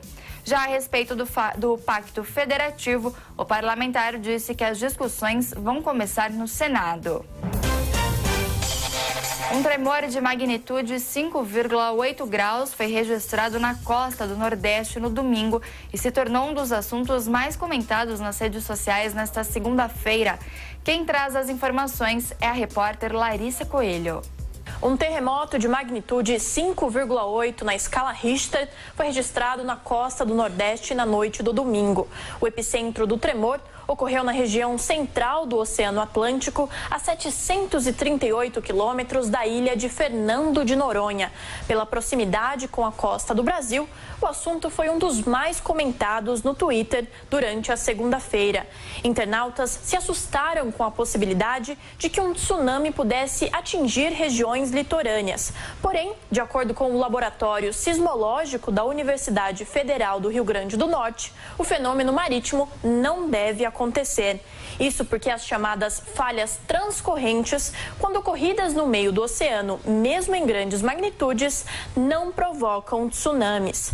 Especialistas afirmam ainda que terremotos são comuns na região. Em 2011, um tremor de magnitude 6 na escala Richter, semelhante ao de domingo, foi registrado no mesmo local.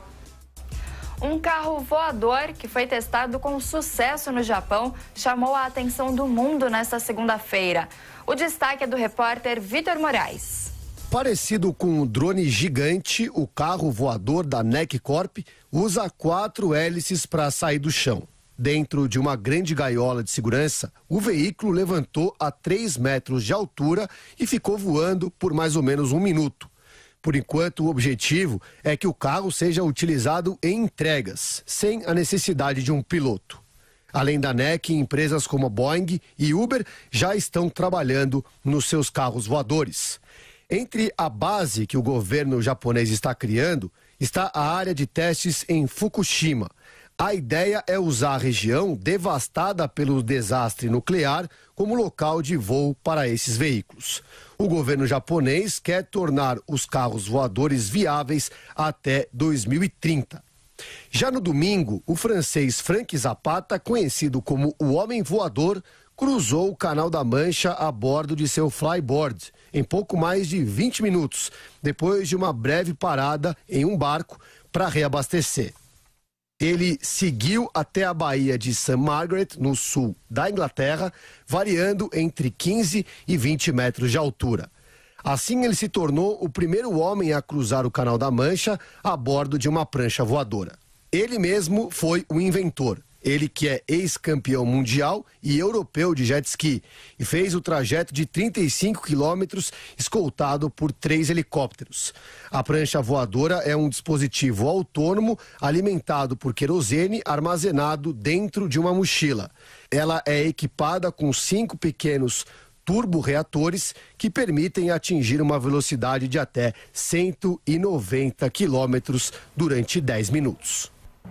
Pontualmente, 11h30 da manhã e o Jornal da Manhã, segunda edição, vai para mais um rápido intervalo. E daqui a pouco nós estamos de volta.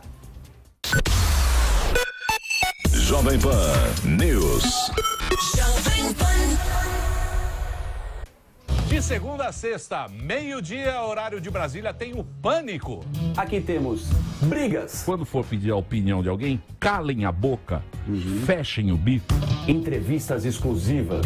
Quanto que ganha um profissional nessa área da jogatina lícita, né, que é o game? Convidadas maravilhosas. Aqui está ela, conhecida nacionalmente, uma das mulheres mais maravilhosas desse país, a Pra Frentex Cleo, senhoras e senhores. E tudo isso no comando do Emílio Surita. Por favor, Emílio.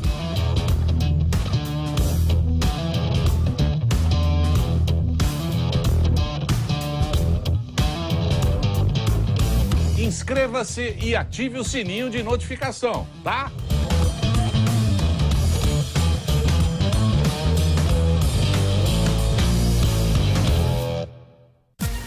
Você que está acostumado a ouvir o Jornal da Manhã, o mais tradicional do rádio, sabia também que pode nos assistir pela internet?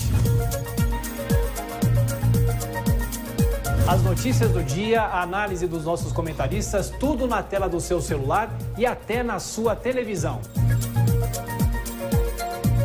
Assista no canal Jovem Pan News no YouTube e também no Facebook. Jornal da Manhã de segunda a sábado a partir das 7 horas com imagens pela internet.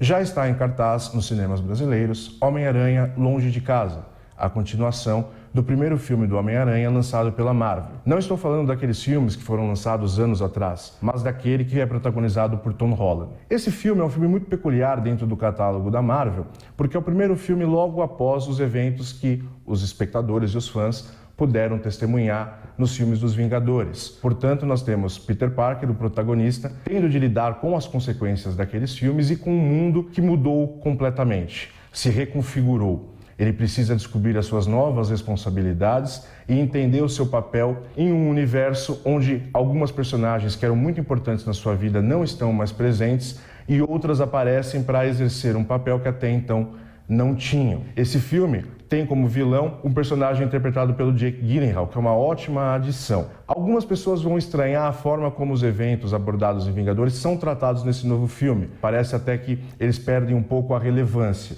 É um filme dentro da fórmula Marvel. Quem gosta vai apreciar muito. Quem não gosta, duvido que se torne um fã a partir dele. Mas acredito que todos vão assistir, porque os filmes da Marvel levam as pessoas aos cinemas. Já está em cartaz, caso queiram conferir.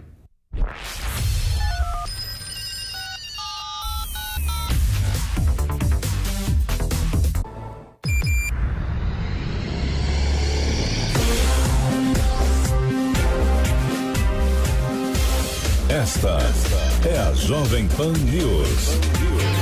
A rede da informação. Esse é o Jornal da Manhã, segunda edição, que vai ao ar de segunda a sexta-feira, das 10 horas da manhã ao meio-dia. Nós estamos sempre ao vivo no canal do YouTube Jovem Pan News e no AM para todo o Brasil e para São Paulo também. Agora são 11 horas e 33 minutos. Vamos às principais notícias da manhã desta terça-feira com o nosso Top 10. Mudanças na aposentadoria. Câmara dá início à votação da reforma da Previdência em segundo turno.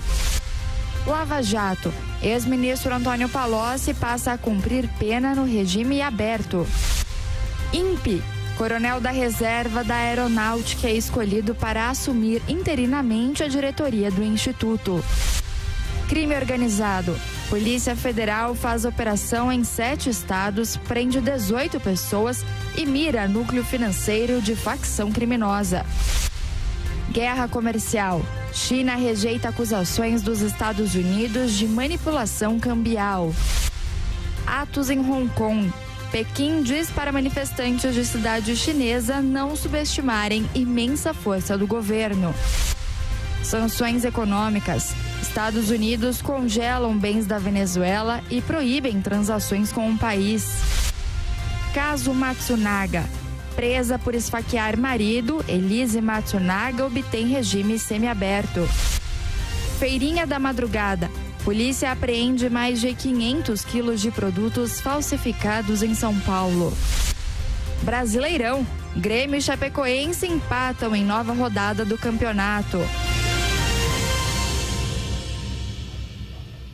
A Polícia Civil indiciou 6 suspeitos pelo roubo de quase 720 quilos de ouro no Aeroporto Internacional de Guarulhos, em São Paulo. Camila Yunis. A Polícia Civil de São Paulo indiciou nesta segunda-feira 6 pessoas suspeitas de participação no roubo de quase 720 quilos de ouro no Aeroporto Internacional de Guarulhos. A Justiça também decretou a prisão preventiva dos 6 suspeitos. 4 deles já foram presos e 2 estão foragidos. De acordo com as investigações, foram reunidos dados que permitiram indiciar os 2 suspeitos procurados. Na última sexta-feira, a polícia encontrou partes de uma ambulância que teria sido usada pela quadrilha durante o assalto. Os destroços foram achados em uma zona rural da cidade de Ferraz de Vasconcelos. Dentre os indiciados estão o funcionário do aeroporto Peterson Patrício e o amigo dele de mesmo nome, Peterson Brasil, além de Célio Dias, que teria cedido o terreno para a troca de veículos durante o roubo, e um outro homem preso no sábado na Praia Grande, conhecido como Capim. As investigações para concluir o caso ainda vão continuar. A polícia acredita que 10 pessoas tiveram participação no assalto. O Grupo de Lima se reúne hoje no Peru para discutir a crise na Venezuela. O destaque é da repórter Natasha Mazaro. O Grupo de Lima se reúne nesta terça-feira para discutir a crise política, econômica e humanitária na Venezuela. Representantes de 60 países irão participar da conferência internacional que ocorre no Peru. O evento não terá representantes do governo de Nicolás Maduro, nem do líder parlamentar de oposição, Juan Guaidó. Os representantes da China, Cuba, Rússia e Turquia também estarão ausentes. Esses países eram aguardados porque poderiam funcionar como uma ponte com o governo de Maduro. Os Estados Unidos mandaram o secretário de Comércio, Wilbur Ross, e o conselheiro de Segurança Nacional, John Bolton. Ontem, o ministro das Relações Exteriores brasileiro, Ernesto Araújo, se reuniu com o John Bolton, além do assessor especial da alta representante da União Europeia para a Venezuela, Henrique Iglesias, e também com o chanceler do Paraguai, Antônio Rivas Palacios. O propósito da reunião é buscar uma solução pacífica para a Venezuela. O Grupo de Lima foi criado em 2017 para definir uma postura comum frente à crise venezuelana. O presidente dos Estados Unidos, Donald Trump, condenou o discurso supremacista branco após os massacres do último final de semana. Quem conta os detalhes é a repórter Marcela Lorenzito. Depois de 2 tiroteios em menos de 24 horas deixarem dezenas de mortos nos Estados Unidos, o presidente do país, Donald Trump, condenou o racismo, a intolerância e a supremacia branca. O líder norte-americano fez um pronunciamento nesta segunda-feira dizendo que o ódio não tem lugar na América. The shooter in El Paso. Ele diz que o atirador em El Paso publicou um manifesto online consumido pelo ódio racista. Afirma que, em uma voz, a nação deve condenar o racismo, o fanatismo e a supremacia branca. Essas ideologias sinistras devem ser derrotadas. O ódio não tem lugar na América. O ódio distorce a mente e destrói o coração e devora a alma. Durante o pronunciamento, Trump não repetiu o pedido que fez mais cedo pelo Twitter. Na rede social, ele declarou que republicanos e democratas deveriam trabalhar juntos no endurecimento do controle de armas de fogo. Defendeu que os partidos se unam para aprovar verificações de antecedentes mais rígidas, talvez atrelando essa legislação com a reforma migratória.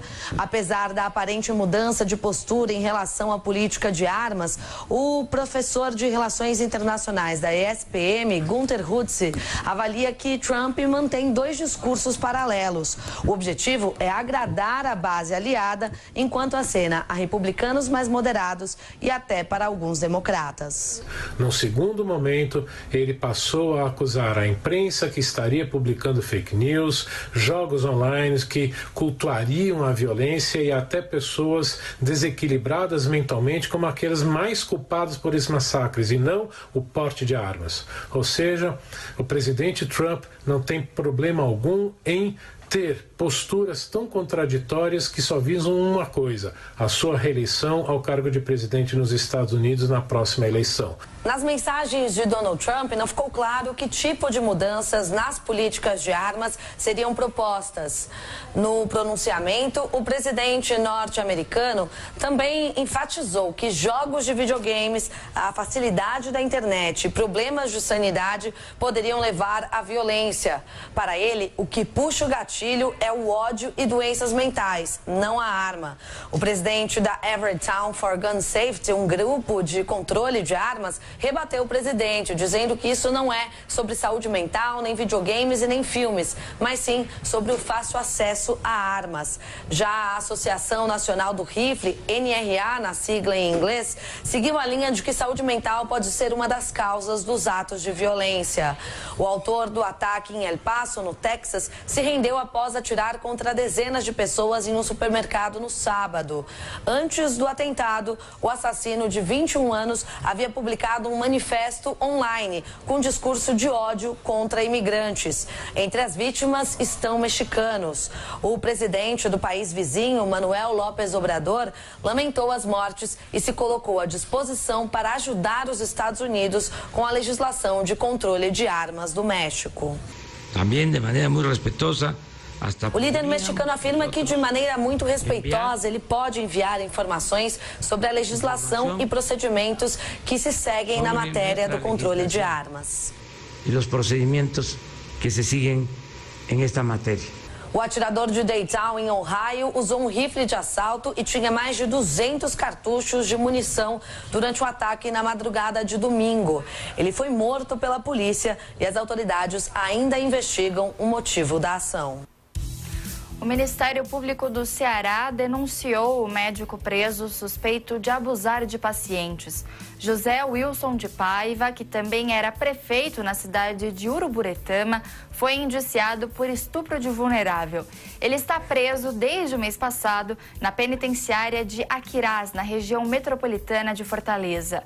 As denúncias dão conta de que os crimes ocorriam desde a década de 1980, durante atendimentos nos consultórios em Uruburetama e Cruz.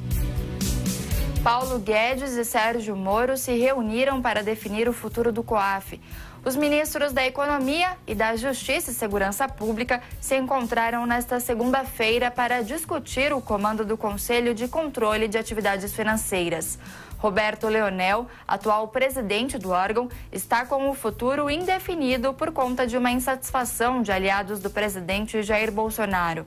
Ele foi indicado ao cargo por Moro, quando o COAF era vinculado ao Ministério da Justiça, mas atualmente o Conselho está sob a tutela da Economia.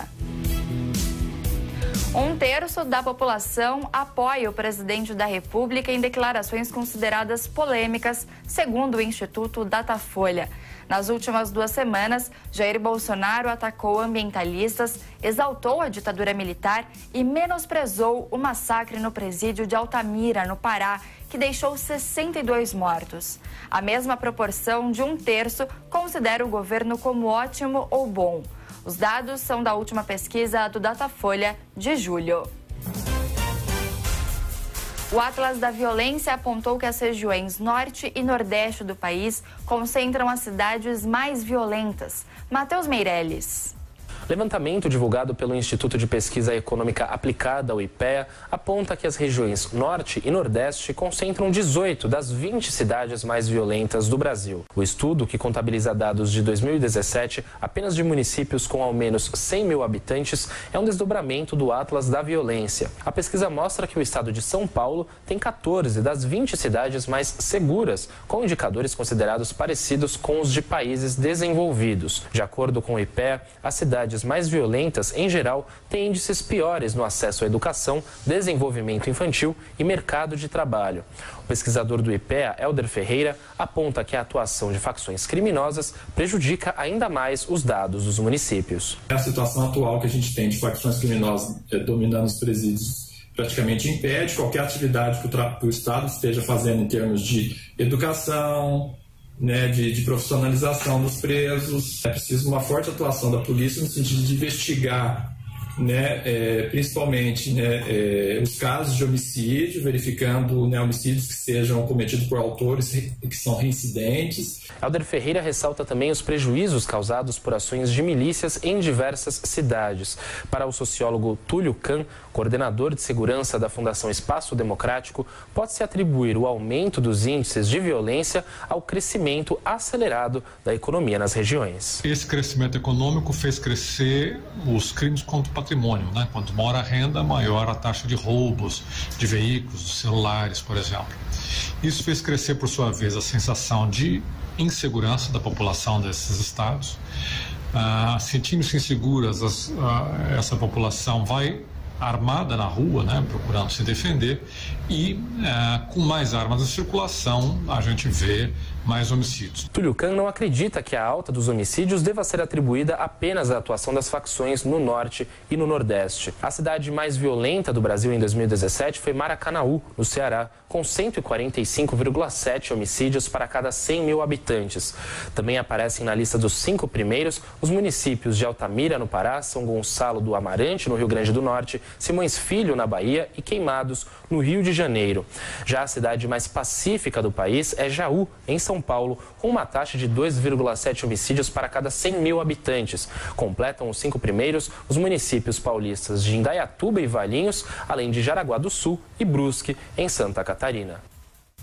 A ministra do Supremo Tribunal Federal, Carmen Lúcia, afirmou que o Poder Judiciário não deve tomar decisões apenas em função de pressões populares. Vitória Bel. A ministra do Supremo Tribunal Federal, Carmen Lúcia, afirmou nesta segunda-feira que o Poder Judiciário não deve tomar decisões apenas em função de pressões populares. Para a ministra, se o juiz ficar preocupado com o que os cidadãos querem em um determinado momento, ele jamais poderá exercer a função. Carmen Lúcia participou de um evento em São Paulo ao lado do presidente da Câmara dos Deputados, Rodrigo Maia. A ministra ainda destacou que a posição independente do judiciário não significa que os magistrados não ouçam a população. Para a garantia e avanço dos direitos fundamentais, dos direitos humanos, dos direitos sociais, é preciso que muitas vezes nós, especialmente os juízes constitucionais, sejamos não representantes, porque não somos os representantes como nos cobram, mas nós sejamos os juízes que cumprem um papel de ser contra-majoritário. Carmen Lúcia, no entanto, destacou que o conhecimento das pautas do STF pela população é positivo. Em tom de brincadeira, a ministra ainda afirmou que hoje todo cidadão brasileiro se comporta como um ministro do Supremo. Todo brasileiro hoje é o 12º ministro do Supremo, claro. Ele participa do julgamento, opina, fala. E eu dou graças a Deus, porque eu estudei na década de 70, hoje eu sou uma mulher quase centenária, como os senhores veem. E nesta condição, quando eu estudei, só nós do direito sabíamos o que era uma Constituição. A fala de Carmen Lúcia surge em meio a diversas críticas contra ministros do STF, incluindo um pedido de impeachment contra o presidente da Corte, Dias Toffoli. Neste semestre, o Supremo ainda enfrenta pautas consideradas polêmicas no meio jurídico, como a invasão de celulares de autoridades. Nesta segunda-feira, a Polícia Federal entregou ao ministro Alexandre de Moraes a cópia do inquérito que apura o vazamento de mensagens de políticos, juízes e procuradores. A entrega havia sido determinada na última quinta-feira. E nós acompanhamos mais cedo, aqui no Jornal da Manhã, segunda edição, a participação do presidente Jair Bolsonaro na cerimônia de abertura do 29º Congresso da Expo Fenabrave, em São Paulo. Quem também estava por lá é o repórter Tiago Muniz, que traz mais detalhes desse evento. Oi, Muniz, bom dia para você. Bom dia, Nicole, bom dia a todos. Eu falo de um espaço de eventos aqui na Zona Sul de São Paulo, onde acontece o Congresso e a Expo Fenabrave, que é o principal evento dos concessionários de veículos no Brasil. E como você bem disse, esteve aqui o presidente Jair Bolsonaro, ele deixou o local agora há pouco, ele está a caminho de Itapira, cidade da região de Campinas, onde ele deve acompanhar a inauguração da primeira fábrica de insumos oncológicos do Brasil, ou seja, insumos utilizados no tratamento contra o câncer. O Brasil, ele tem que importar muitos desses produtos, tem um déficit bilionário nessa área por causa disso. Então, essa fábrica no interior de São Paulo pode atenuar um pouco esse panorama, é importante contra o tratamento ao câncer e por isso o presidente vai prestigiar a abertura, o início das operações dessa fábrica. Mas antes disso, ele esteve aqui na capital paulista, deixou agora há pouco o local, depois de proferir um discurso de pouco mais de 20 minutos. O presidente falou bastante sobre liberalismo econômico e também da relação dele com a imprensa. Jair Bolsonaro disse que no passado era estatizante, mas disse que o homem evolui e que vem aprendendo muito com as pessoas que estão ao lado dele, ou seja, o corpo de ministros, principalmente na figura do titular da economia, Paulo Guedes. Ele afirmou que o governo não deve interferir no trabalho e voltou a dizer que o Brasil poderá, em algum momento, ter que escolher entre trabalhadores que tenham mais direito e menos emprego ou que tenham mais emprego com menos direitos. É um raciocínio que o presidente já exprimia ainda quando era candidato, voltou a tratar do tema aqui na palestra de abertura, na mesa de abertura da Expo Congresso Fenabrave.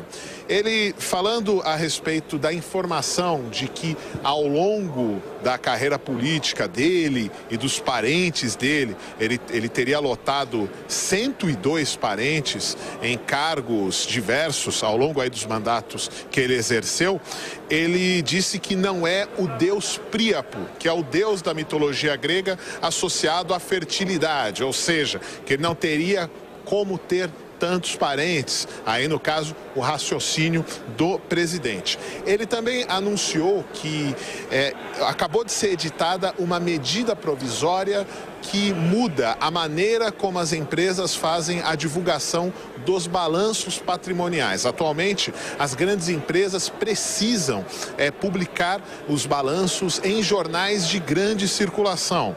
O presidente, então, editou essa medida provisória, desobrigando essa divulgação. Isso poderá ser feito online pelo site da Companhia de Valores Mobiliários, a CVM, ou pelo Diário Oficial. E ele até citou que espera que alguns jornais sobrevivam mesmo com a medida sendo adotada. Bolsonaro falou não só nessa oportunidade, mas em outras, com a relação da imprensa. Se disse um presidente amigo da imprensa, mas ele também ressaltou que é preciso divulgar, que não se divulguem números ruins.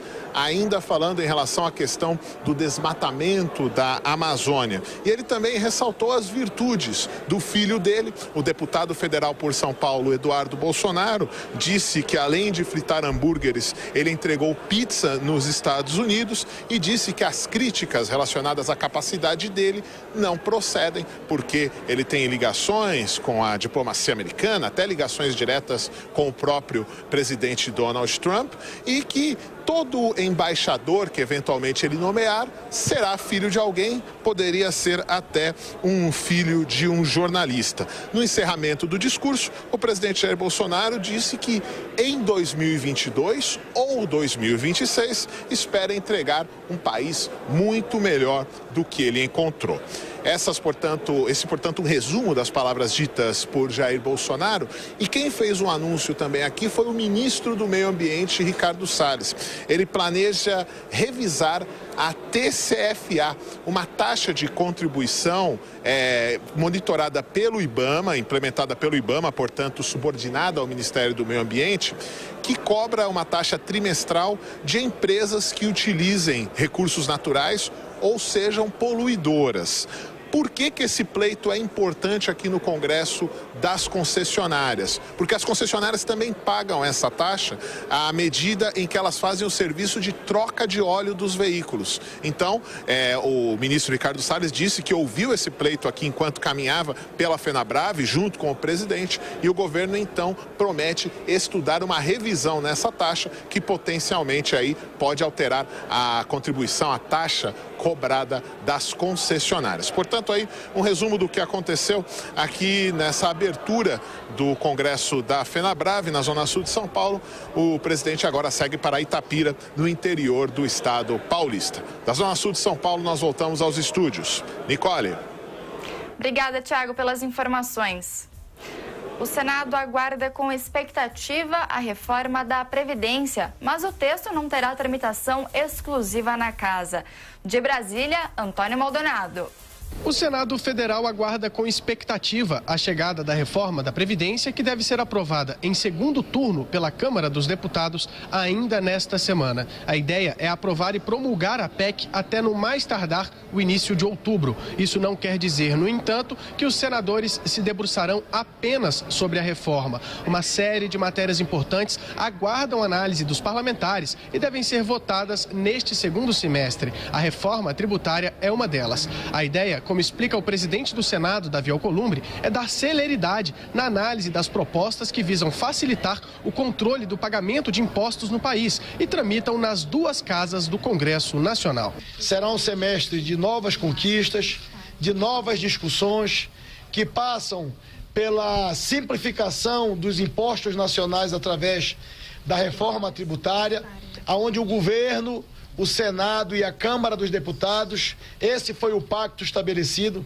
discutirão esse texto, aprimorarão esse texto para a gente fazer uma reforma que possa de fato simplificar e desburocratizar essa estrutura de cobrança de arrecadação de impostos e encargos do governo federal, dos governos estaduais e dos governos municipais. O presidente do Senado quer ainda dar andamento à proposta que cria o chamado Pacto Federativo. O objetivo da medida é acabar com a guerra fiscal e dar autonomia aos entes federados. O Senado Federal, como Casa da República, como Casa da Federação, vai pilotar esse processo do Pacto Federativo, que é a desvinculação dos recursos do governo central para os estados e os municípios, onde cada um terão condições de cumprir com as suas obrigações, porque ao longo dos últimos anos foi centralizado os recursos no governo federal, estados e municípios ficam à mercê da boa vontade do governo de plantão de realizar as suas ações. Além da reforma da Previdência e do Pacto Federativo, os senadores também precisarão decidir nos próximos dias sobre a indicação de Eduardo Bolsonaro para o cargo de embaixador em Washington. A lei de diretrizes orçamentárias também deve ser votada nos próximos dias, tal como a chamada MP da Liberdade Econômica, que busca reduzir a burocracia para negócios da iniciativa privada. O pacote anticrime apresentado pelo ministro Sérgio Moro ao Congresso também deve avançar ao longo dos próximos meses. De Brasília, Antônio Maldonado. Agora são 11 horas e 57 minutos e o Jornal da Manhã, segunda edição, fica por aqui. Obrigada pela sua audiência, pela sua companhia, e você acompanha agora o Camisa 10, também com imagens pelo canal do YouTube Jovem Pan Esportes. Eu te espero amanhã, às 10 horas da manhã. Até lá! Jovem Pan News.